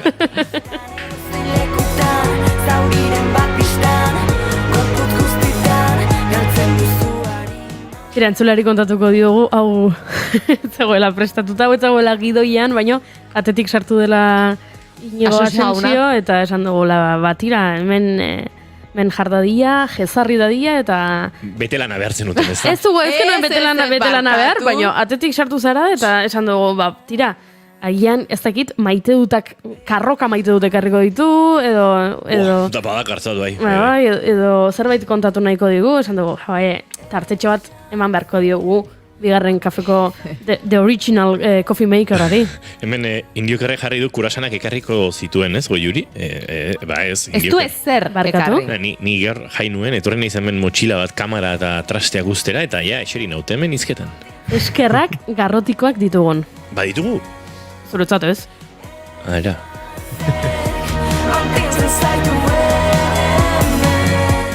Beraz, esku utxik etorri zara? Karroka besarka da dakartzat. Opa, ze moñoño. Bueno, kursi. Aizu, Jana. Bai, moñoño, bai, baina, bueno, kroasanak... Baina gozea daukat. Hori da, goze naiz, bai. Ze gusta jango nuke? Bale, orain agurtzen otzuenean jugon. Zer ekartzen lasai. Ez, nun ibilizara, Inigo? Kontatu nahi duzu? Bai, Budapesten el muga edo, nolabait. Han, egun batzutan lanean aritu ginen, Imanol González Urrutxaga eta biok, bantxe bastimeko kirolariekin gora eta bera, qualifier seriak zirela, skatea, BMX-a, breakdance, eskalara, tolako kontuak ikusi eta kontatzen, baina aurrekoan ere kontatu nuen uste dut, duela 2 urte Danubi baia jaisten ibili nintzanean, Angel Kuerduri bere piraua ostu nion, Budapestera heltzean konturatu nintzen birauari egazkin batean ekartzea zinezkoa zela. Ara? Eta han klub batean egonda 2 urte, zederki zaindu dute, hango Budapesteko eta Hungariako federazioko piragüismo eta arraun klub batean. Zukurtzu hango kideek pentsatzen zutela, piragua zikin hau, erabango dugu bueltan bere itxera. Tarteka idatzi izan diet. Nere buruan bada joatea eta alasa inigo piragua hemen dago. Egia da, espazio ikaragarri zutela eta nere piraguakan enbarazu handirik etzuela egiten, baina. Baina bai pentsatuko zutela, esan nienean joango nintzela, joan nintzen piraua hartu nuen, aritu nintzen bizpairu egun Danubion bueltaka, berriz ere pirauan utzi nuen lanera joateko lau egun, eta esango zuten, tipo hau, etorri da, piraua hartu du, piraua berriro hemen dago, fake bat zen, ez du eramango, baina azkenean bai, ekarri dut. Eta bidean aprobetxatu dut, hainbat lagun bisitatzeko, eta hainbat leku bisitatzeko, eta hemen entrevistatu genuen, Aritz Bieites Tolosarra, hau...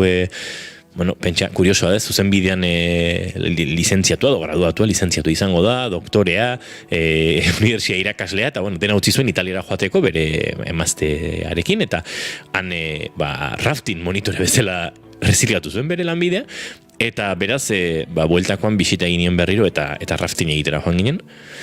Gero zeharkatu nuen, ara joteko Eslovenia zeharkatu nuen, gero zeharkatu nuen Italia, antxe Milan, Turin, honek karrera ziklista dirudi, Milan-Turin.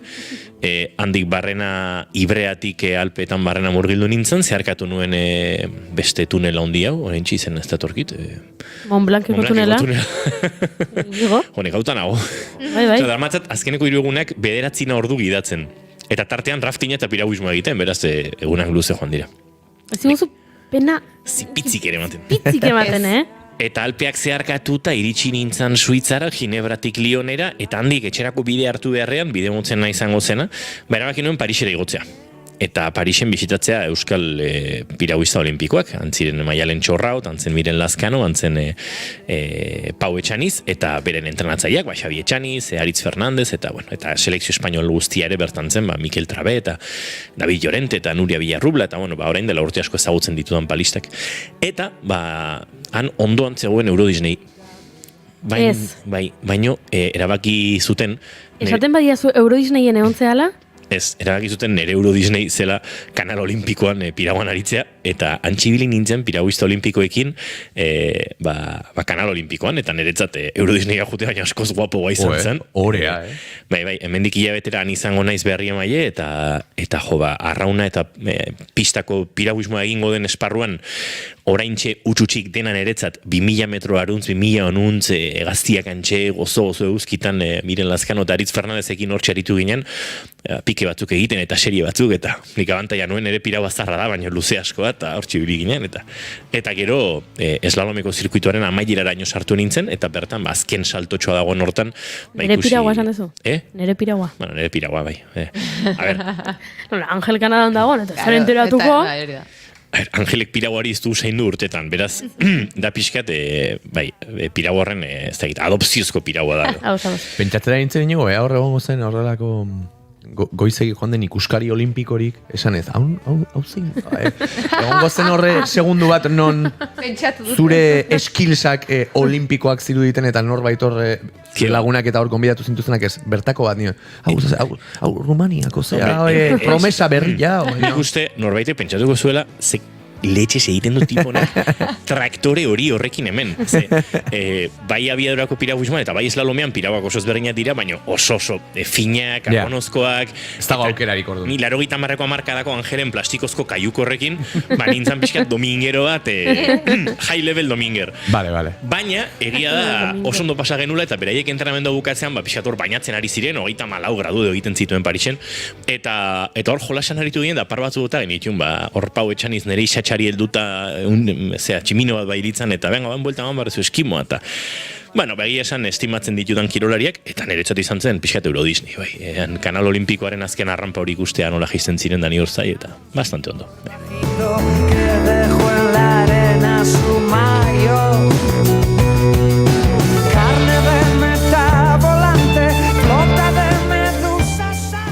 Baina abesti hau jarri dugu, inigo, behartu behartzaitugulako, traola promozio egitera.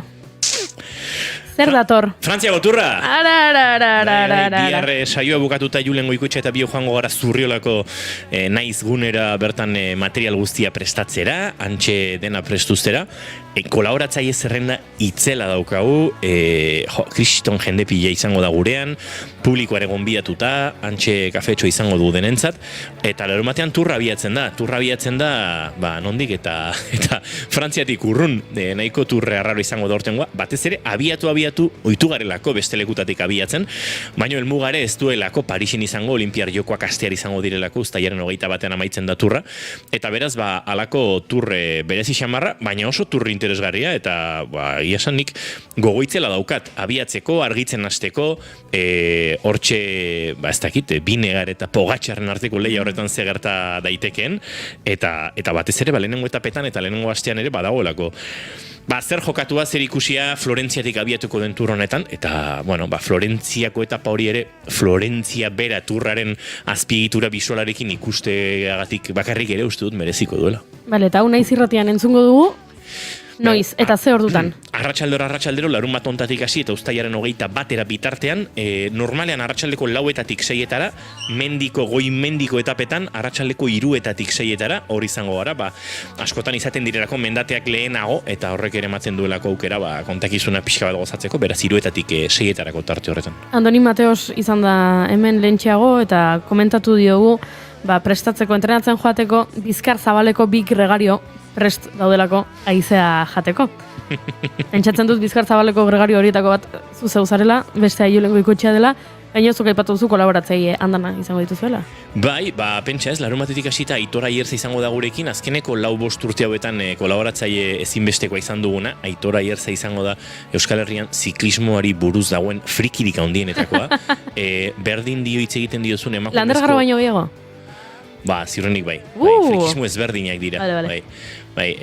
Berdin hitz egiten dizuen emakumezko ziklismoari buruz, gizonezkoari buruz, mountain bike pista, grabela, igual dio denak. Trizikloa, eta berarekin spinning klaseak. Luxuzko beste gonbidatu bat, gurean maiz izaten dena, Ino Artolazabal, ziklista olimpiko izan dakoa, Espainiako txapeldun oia, ziklisten prestatzailea, Ogi Berri Gipuzkoako zuzendari izan dakoa, hezkuntza fisikoan lizentziatua, eski egia esan lujo bat izaten da ez. Eurekin batera, ez da egite Maitz Izagirra adibidez, hau ere pistako zuzendari lanetan, Euken Elarrarterekin azkenek urtetan askotan ikusi duguna, Euken Elarrarte bera gurean izango dugu, horten Olimpiar Jokoetarako txartela lortu ez, baina goi mailako ziklismoan jarraitzen duen emakumea eta asko dakiena. Iñaki Arratibel, zer esan, erretiro hartzen da bien hilabete edo aste hauetan, Frantziako turrain batetan ekipo ziklistekin kirol mediku gisa egin duena, 100 kirol prestakuntza eta 100 kirol azterketa egin dituen tipo bat, eta ziklismoari buruz ere pilo bat dakiena. Iñaki Murua txirrindularia izango dugu gurekin ere, Gari Bravo txirrindulari profesional oiare gurean izango da, Asier Maeztu, hau ere Olimpiar jokotan domina lortutakoa dugu, beraz, ez da edonolakoa ez, eta bera ere ziklisman erabat lotuta jarraitzen duen txirrindularia. Izango ditugu bestelako gonbidatu batzuk, Xabier Mikel Azparren esateko Q36.5 taldeko ziklista profesional donostiarra gurean izango dugu bigarren aste horretan, entrevista luze egingo diogu, Unai Iribarrere izango dugu entrevistatu gisa, bera Sirrane badanda dagoeneko, prestakuntza lanak egiten, ez da Espainiako bueltako deialdi horretan edo izango den, baina tira, antxe dabil eta ziur berak ere gauza interesgarriak kontatuko dizkigula, gurean izango dugu Gorka Izagirre, aurten ez da Turran izango Ormaiztegiarra eta berare gonbidatu dugu, txalde pasa gurera. Bestalde gure euskal ziklistak ere maila ikaragarrizko ziklistak izango ditugu Turrean eta denek ere hartu dute ez, nolait konpromiso hori euskarazko hitzak ere Turretik jaso ditzagon eta Jon Izagirre, Mikel Landa, zera Ale Xaranburu, horrelako ziklistak ere, tarteka izango ditugu ez, WhatsApparen bestaldean, gurera euren ahotsa, euren sentsazioak eta helarazteko, eta bintzat gure entzule jakin dezaten ez, hoteleko gau horietan, ziklistek ze sentipen, ze gizalarru bizi dituzten, Oier Lazkano ere izango dugu lasterketan, pentsa nola da bilen ez, Gasteiztarra, Peio Bilbao ere izango dugu lasterketan, eta eurekin batera Jonathan Castroviejo, 6 euskal ziklista, euren artean 5 euskal nahi dira, Jonathanek ez du euskaraz egiten, baina beste 5 ahotsak ere bilduko ditugu, eta zoragarri egia esan euren konpromiso horrekin. Goizeko 11:00 daundino gogean nahi neban talde guapo batekin. Azken iruzkin bat egin behar dizut Inigo, eta ja libre utziko zaitugu, guri napolitanak erostera, kurasanak erostera joateko. Hemen gure aritz Alkubila Tamaiok esaldi potolo bat utzi zigun, izan zela Mikel Landaren suflea puztutzeari utzi behartzaio. Ze erantzungo zenioke Alkubila jaunari? Ziurrenik, Mikel Landaren suflea puzteari utzi behar zaiola dion kazetari bat, badela Mikel Landa suflearen parte. Ya está, nahikoa horrekin. Agur Inigo Asentzio. Agur.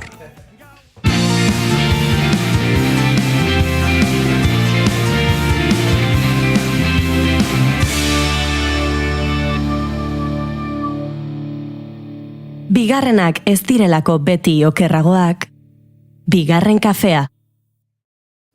Naiz irratia entzuten ari zara. Bilbo aldea, 92.2. Gasteiz eta Arabako lautada, 80.8.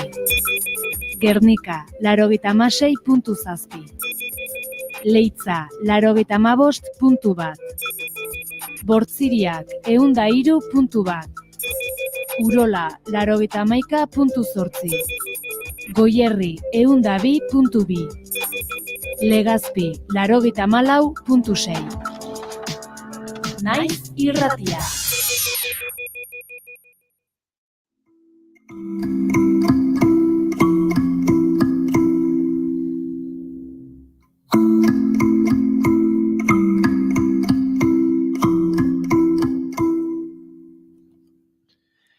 Genozidioaren oihartzuna inoiz baina ozenagoa den garai triste hauetan, urrutitik begiratzen dugun errealitate gordina hobeto ezagutzeko zuhigintza ezinbesteko dela esango nuke. Borrokan bizi den herriak bere baitan ditu ahaztu behar ez diren pertsona zein testigantza ugari. Tamalez, askotan simbolo bihurtzera kondenatutakoak. Horietako bat ekarri nahi izan dugu gaurkoan gurera. Rivka.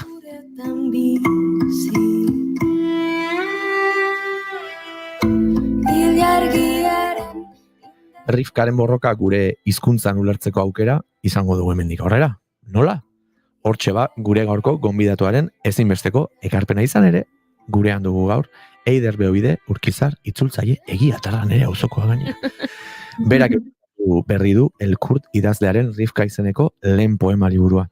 Katakrakek argitaratu du bere poesia bilduma berrian eta guk, Eider ekarri nahi izan dugu bigarren kafe hartzera besteak beste, itzultzailearen jardunean sakonduz, Rivka bera ere gugana pixka bat gehiago hurbiltzeko. Eguerdion, Eider, zer dugu zaude? Kaixo guztiei. Ondo, oso pozik, hemen egotearen.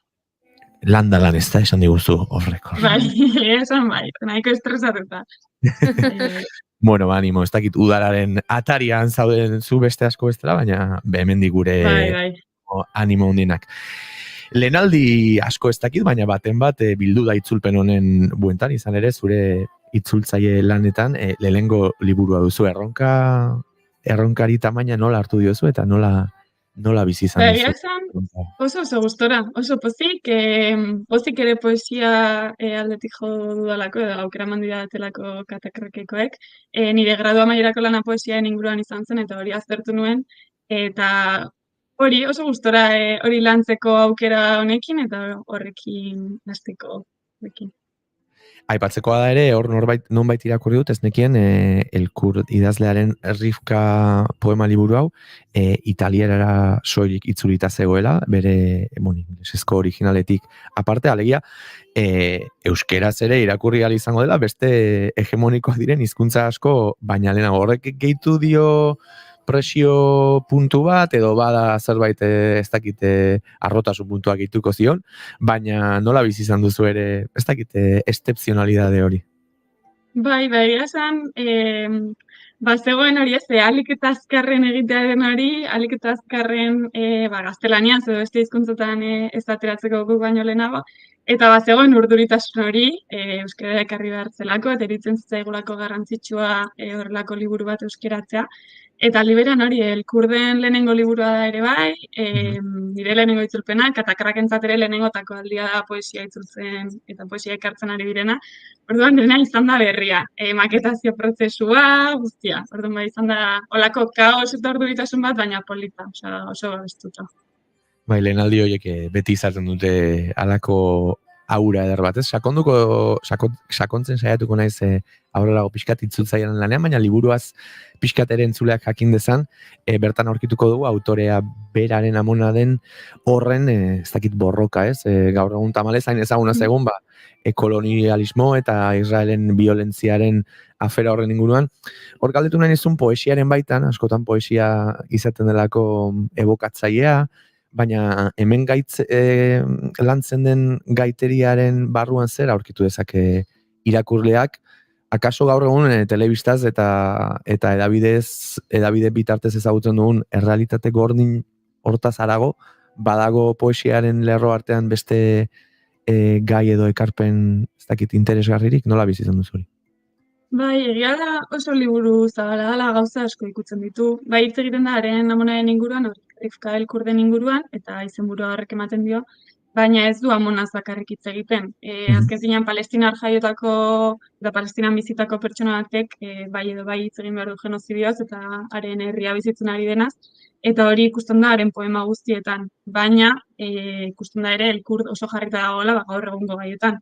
25-26 urte besterik ez ditu oso gaztea da, eta badago jarrita, hori ezakit LGTB mugimenduko kontuak aipatzen ditu, ezakit gaur egungo erreferentziak oso deigarria da, adibidez kasuren batean, Nicki Minaj egiten du aipamen bat, haren aipu bat erabiltzen du, baina aldi berean Nina Simone ere aipatzen du, ezakit badaude, gaur egungo aipu horiek eta gaur egungo marka horiek laguntzen dizutenak hori hankak edo ohitzen jartzen hemen, baina aldi berean ari da kontatzen zerbait, urte luzez gertatzen ari dena, eta oso zabala, oso barrutik idatzia. Nik uste, ezakite, telebistan eta irratietan jasotzen duguna, bai dela gehi hori informatiboa, hau gertatzen ari da, eta bai da oso informazio bombardaketa bat, eta hau da bestera bateko, azkenean poesia izan da, bai da oso gordina, bai da oso barrutik idatzia dagoena, eta orduan horrek baimena laguntzen du, esango genuke, irakurleak ere hori sentitzen gertuago. Ez da, urruti gertatzen ari den zerbait, baizik eta ez hemen daukat, hau gertatzen ari da, eta Elkurrek horrela kontatzen du ere. Claro, igual izan daiteke ere, ez dakit, notiziei begira ere pasa daiteke, baina igual hausnarketarako bide zidor hori ere modu garbiago batean irekitzen du, ez? Bai, zalantzari gabe. Informazioa oso ez dakit bortitza izaten da, eta normalean haserrea eta impotentzia egiten ditu, eta hor estankatzeko joera ere badaukagu.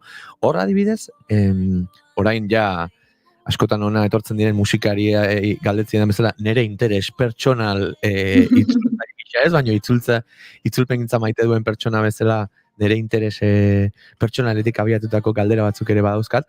Jakin nahiko nuke, liburua jasotzean dokumentazio lan handia egin behar izan duzun, ala ez, liburua bera bada ja iturri nagusia nola ez, baina nola bildu zaren ere prozesu honetan, zen nigo horatzen naiz, nik bere garaian izan nuen Bob Dylanen abesti batzuk itzultzeko lana, eta hor gogoratzen naiz, tarte horretan urte betez asko dokumentatu nintzen, asko ikusi nuen, gehien bat, gero, hain erabilgarriak ere igual ez ziren, baina kontestualizazio hori ere maite dudalako. Zuk bizi izan duzualako kontestualizazio barra dokumentazio prozesu bat, nolako izan da?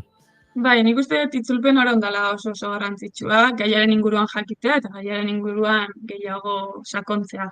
Ezakit irakurri ditut kontu ezberdinak, El Kurduera asko irakurri dut beste medio batzuetan, The Nationen idazten da bidez, baina baditu pila artikulu oso interesgarriak, eta berak ere liburuan bertan aipatzen ditu hainbat horri hoinetan, eta bai egon da hor dokumentazio prozesu bat, egia da ez dela izan agian hain luzea, ez zegoelako denbora gehiegirik.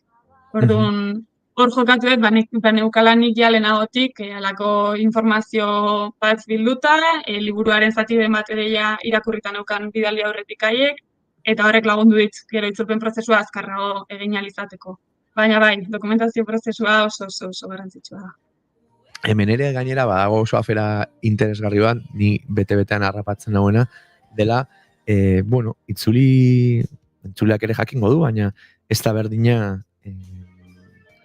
garbi gailu baten instrukzioak edo argibideak itzultzea, edo barne mundu, lerro arte eta beste hainbat gauza ere bere baitan hartzen dituen izan literatura, poesia eta sormenean oinarritutako ekarpenak itzultzea ez. Hor, zuk nola bizi duzu, ez dakit nola esan bai, lerro arte hori, itzultzaile baten literatura ere nabaritu behar da, itzulpen batean, zu hor sentitu zara aske, zure buruari ere utzi diozu egan egiten, egoren bat edo moztu diozu, oso interesgarria zaidan gauza bada, zen hor egon behar da askatasun ariketa bat, baina era berean ez dakit ez hain aske izateko ariketa bat ere bai, ez? Hor erdibidea nola aurkitu du Eiderrek? Zaila da. Osa, nire ustez, eta baude horrela korronte ezberdinak itzulpen gintzan, baude batzuk osatzen dutenak itzultzaia, edo orain arte urte luzez esan izan da itzultzaia dela pertsona ez dena ikusi behar, ez dena nabaritu behar, ez da ikusi behar hori itzulpena dela, eta gaur egun jada onartua dago ez, itzulpen bat sorkuntza lan bat da, eta hor badaude autuak, azken zinean itzultzaile bat beti dago autu bat hartzen, erabaki bat, honen edo honen artean hau jarriko dut, edo hau erabiliko dut. Eta horre badago autu bat egiterako orduan, hori sortze prozesu bat. Egia esan hori, ez da bat badaude diferentzia edo ezberdintasun handiak, kontu batzuk itzuli edo beste batzuk, ez? Gerra zibileko liburu bat itzultzen ari naiz orain, eta hor beste kontu batzuk agertzen zaizkit, eta ez da hain poetikoa, ez da hain sakona, baina gero beste arazo batzuk ekartzen dizkizu horrek ere. Alde berean, hori beti gustatu izan zait poesia, beti egon naiz oso kulturarekin lotuta, eta horrek ere laguntzen du, ez? Gradu amaierako lanan adibidez, musikalitatea aztertu nuen, genero kontuak aztertu nituen, eta horre guzti horrek, azkenan urteek eta ematen dizuten esperientzia ere islatzen da gero zure lanean. Gustatu zait hor, jakin nahiko nuke ez dakit baute dute, baina korronte horiek badute izen bat, hau da, hemen kontzeptu eta hitzen munduan ari garela, itzultzaia, ez dakit asmatzen nahi ez, baina itzultzaianen lana ikusi barez den korronteari nola deitzen zaio. Egia esan ezakit, guk ikasi nituen karreran komentatu izan genuen, hau gertatzen da, baina gure artean hori nik uste ja badagoela horrela inda onartuta, sorkuntza lan hori badagoela gure artean ere bai, eta nabaritu behar dela, edo nabaritzen dela. Hemen badauzkat ere kuriosidade otu zaizkidan galdera batzuk, gure hizkuntzaren zalea naizen eran, itzulpen lan libre asko egindakoa ere bai, galdetu nahi nizun, adibidez, hitzen luzerari erreparatzen diozun, fonetikak eta hitzen luzerak baote diren zuretzako muga bat, edo horre libreki jardun zaren, edo ez dakit, bai, luzerari dagokionean, ze puntutaraino exigentea izan zaren, originala respetatzekoa zen. Hau aipatu izan dugu irratsaioan behin baina goiagotan, ingelesak baduela, originala ingeles ez da, aipatu dugu, baina berriz diot, ingelesak baduela askotan bere espresibidadean oso bere alakoa den kolpezea hori, eta, bueno, euskeraz ondo gaudela esateko, batzutan hiru lerro idazteko joera dugu ez. Horixe, nola bizi izan duzu ingelesa eta euskeran arteko tekniskoko hau luzera aldetik asko interesatzen zait. Gartxotari da hemen bere piztia propiotatik abiatuta galderak egiten. Ondo. Guri horrelakak asko gustatzen zaizkigu. Notizia, barkatu eider, notizia eta datu izkenak aipatu ditugu batzu, baina hortxe aurkituko ditu ere sarean, baina gaur eider ezagutu nahi genuen, eta freki bat daukazu horrean beraz, bota. Bai, egia zen, elkurdek egiten du oso poesia gero gora botatzekoa. Orduan bai da oso garrantzitsua, ze fonetika erabiltzen duzu, ze hitz hori kopurua, lerroa ez izatea bereziki luzea, edo ez izatea bereziki motza, eta hor izan da prozesu bat luzea, bai itzultzerakoan eta bai maketazioan. Ze hor gertatzen da ez, zuki igual itzulpen bat prestatu duzu, eta gero maketazio prozesuan esate zure ez hau ez da sartzen. Edo ez hau bi lerrotan egingo dugu. Eta hori komplikatu izan da, eta asko jo nahi daiekin, esaten hori ez, eske jatorrizkoan lerro bat baldin badaukazu, niri ezin dizkiazu egin orain batean, orduan goazen hori moztera, goazen bilatzera beste baliabide batzuk, hori azkenan alik eta gertuen egoteko jatorrizkotik, baina ere eukitzeko euskeraz esan nahi den zentzu hori, esan nahi den soinu hori eta musikalitate hori. Orduan bai egon dira autu asko, eta bai izan da prozesu bat oso berezia, azkenan poesiak badauka hori ez, denetik esan nahi hori, baina bai inglesez gertatzen da hori, badaukatela hori esan dezuna, kolpean, hitz bakarrez, azaltzen dizute gauza asko, eta hitz bakarrarekin ere gero badituzte adiera asko. Orduan, claro. Hori kontua, ez? Igual hitz bakarra erabilita, hainbat adiera erabiltzen baldin badituzu, eta horrekin jolaste baldin badu egileak, euskeraz zailtasun gehiago dituzu. Baina, bueno, hori ere egin beharreko kontua da, eta euskeraz ere hiztegia sortu beharra dago, gero itzultzeko. Bai, amen, ados. Gainera, hemen igual pare bat friki ari honen inguruan, baina ez dakizue prozesu hori ere ze ederra den batzutan, eta nik beti aipatu izan dut ere, atasko txikiak izaten dira, eta 20 minutuko isiltasunak ere bai, eta bapatean hitzek aurkitzen dute bere bidea zure garunera, eta paf, eta hor etortzen da askotan, momentuan dagokion, ez dakite, esamolde hitz berezina hor. Maketazioa aipatu duzula, galdetu nahi nizun ere bai, bueno, liburu bat publikatzeak ez, azkenean norberaren lana fisikalidade eta zera bat ukitzea, prozesu latza da, baina ematen du ere, ez dakit, plazan zaudelaren, edo zauden zera hori ez, hori zuk ere horrela bizi izan duzu zen, ziurrenik egingo zenituen, bai, badakitzen investigatu zaitut, aurretik dago, pertsonalak, beste lagunekin, baina liburu bat fisikoa denean, aurkitu daitekenean akaso erostera zoazen beste liburu baten ondoan zuke egindako zerbait, horrek, prozesu horrek nola sentiarazi zaitu, kuriosia daukat. Egia esan, orain ditizket, ez dakit, arrerla egiten zait, beti bilizan naiz hori itzulpen prozesuan, baina egia da, nire kontuak edo gutxi zeudela argitatuta, ez? Erradua mairako poema batzuk zeuden armiarma.eusen, eta gero ibili nintzen intxumisoenan Maria Osesni lagun eta itzultzailearekin batera, eta horri ibili ginen, baina gero egiten dituen kontu guztiak bai ziren pribatuagoak, edo enpresei dagokienez, eta horiek ez dira publikatzen, edo ez bereziki nire izenarekin. Eta bai, gertatu zitzen, ziburuko disko eta liburu azokan, iritsi nintzela, eta ikusi nuen lehenengo aldiz, nik oraindik ez nukan ikusita liburua. Eta jo nintzen katakarrakeko postura, hau nintzen edorekin, eta esan, hau da, hilabeteetako lana, badago hemen, eta ematen dizuerlako harrotasun puntu bat, gero lagunek eta familiak eta liburua erostea, liburua ikustea, irakurtzea, eta horrela, egin dut zerbait importantea, ematen dizu sentsazio, aliberean orain arte egindakoa ere, badela, garrantzitsua, baina bai bada holako harrotasun puntu bat, eta ezakit, oraindik harrat egiten zaren kontu bat. Ona, gustatu zaite, orain arte egindakoare garrantzitsua dela azpimarratzea zen, batzutan izan ditut bizitzan zehar ere parean hitz egiten ari nintzela, askotan alako plazaren legitimazio punto bat behar duen jendea ere, bere lanari balio emateko, eta ez da horrela opozgarria da, alegiago gure hizkuntzan aipatzen ari garen liburu hau irakurri alizatea, eta zuk ere lan ederra egin duzula ospatzea, baina horixe nire hausnarketa txikia ja, bukaera aldera, Ziburuko azoka aipatu duzula, badakit ere, txibatu dit internetek, eta gero zuk ere off record, arituko zaretela EHZ festivalean, ez dakit ikuskizun edo antzelako bat egiten. Horren inguruko xetasunak emateaz gain, aipatu nahi nizun, ez dakit nire impresioa da, baina leheno liburuak baziren etxean norberak intimidadean irakurri, eta pixkat norberaren mundu pertsonalera mugatzen ziren gozamen bat, nire impresioa da, edo liburuak ere geroz eta biziago daude, eta irakurtzetik aparte orain, irakurraldiak, partekatze horrek, ikuskizunak egitea, haukazu impresioa liburua inoiz baino bizirik dagoela, ohikoa ez duen beste aldaera guzti horietan. Esplikatu naiz, ezta?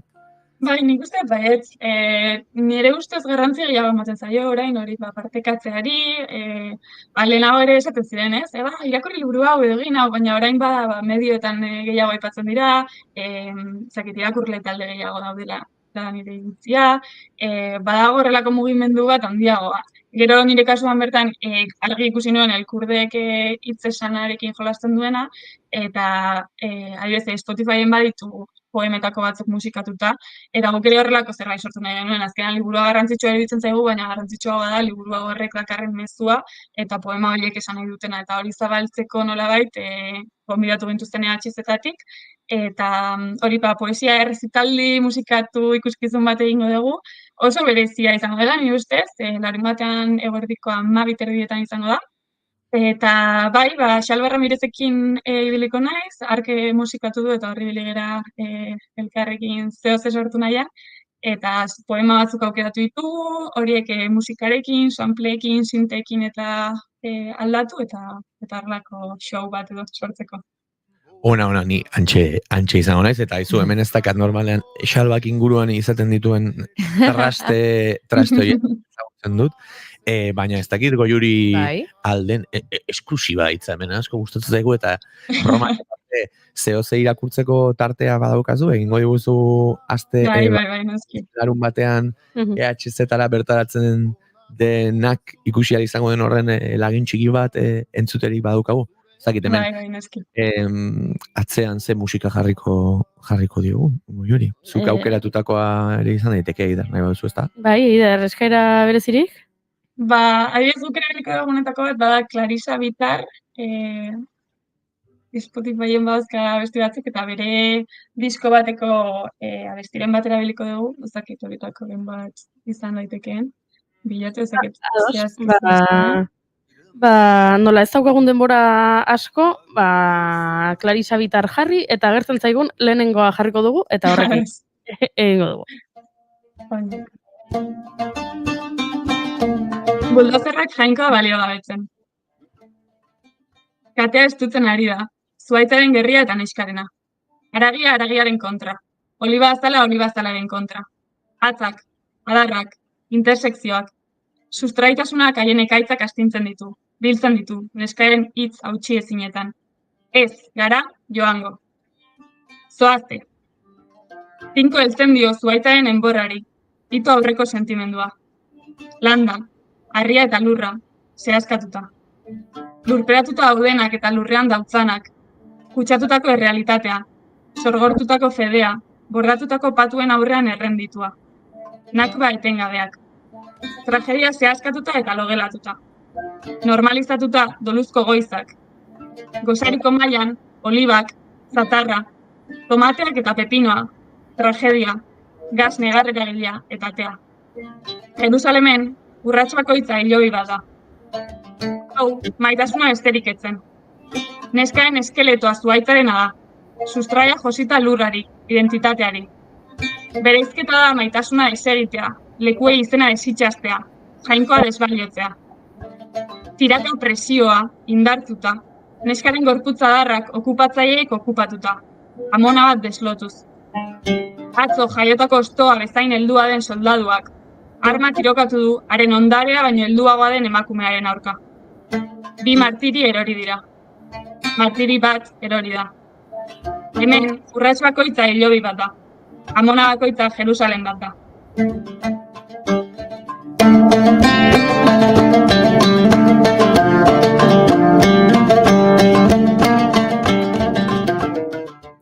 Bueno, lehen gordina hitz erabili du Eiderrek poesia hau deskribatzeko eta uste zartu zuzenean oso gordina entzun duguna orain ere bai, baina benetan ederra. Bai, hortxe elkurde idazlaren Rivka liburutik Eider Beoide egindako itzultzaile lanaren lagin txiki bat, zeina EHZ-etan performance eder moduan larun batean ikusteko aukera izango dugun, balio dezala gaurko elkarrizketak ere, bueno, ez dakit asko behar den, baina bai behar da genozidioari begiak irekitzea, eta hor eskerri kasko besterik ez, eta behon dizula Eider egindako lanagatik elkurt idazlaren Rivka izeneko lehen poema liburua eskuragai duzue euskaraz, Eider Beobideri esker eta beste eskolen lanari esker ere bai, eta zuri eskerrik asko berriz ere Eider, gurera etorri eta zure jarduna pixka kontatzeatik eta tartea hartzeatik.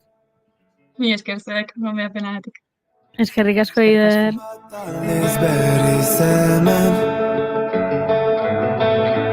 Berriz zu ikustek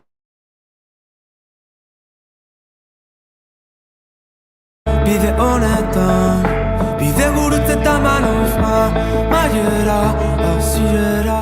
Eta Aitor Bengo etxea Bengo musikari Oiartzuarrak oraintxe bertan plataforma digitaletan argitaratu duen ez da betiko lan berriarekin agurtzeko garaia heldu da Oiana. Bueno, baina bihar oraindik badaukagu saioa, ostiralean hau da bihar argi. Bihar azkeneko, denboraldiko azkeneko saioa. Ni bihar no vengo.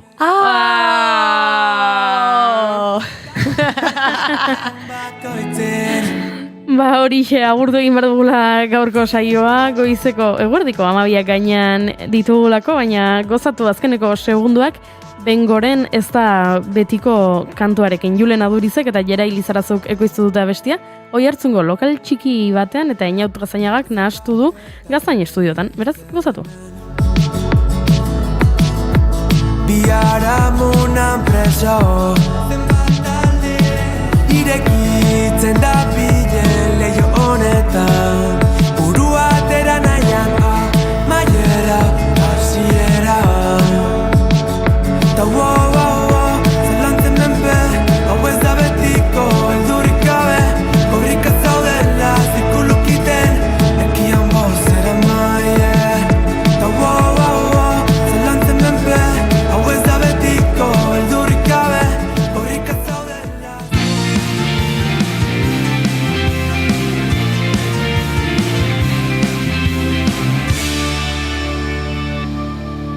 Keep calm and bigarren kafea.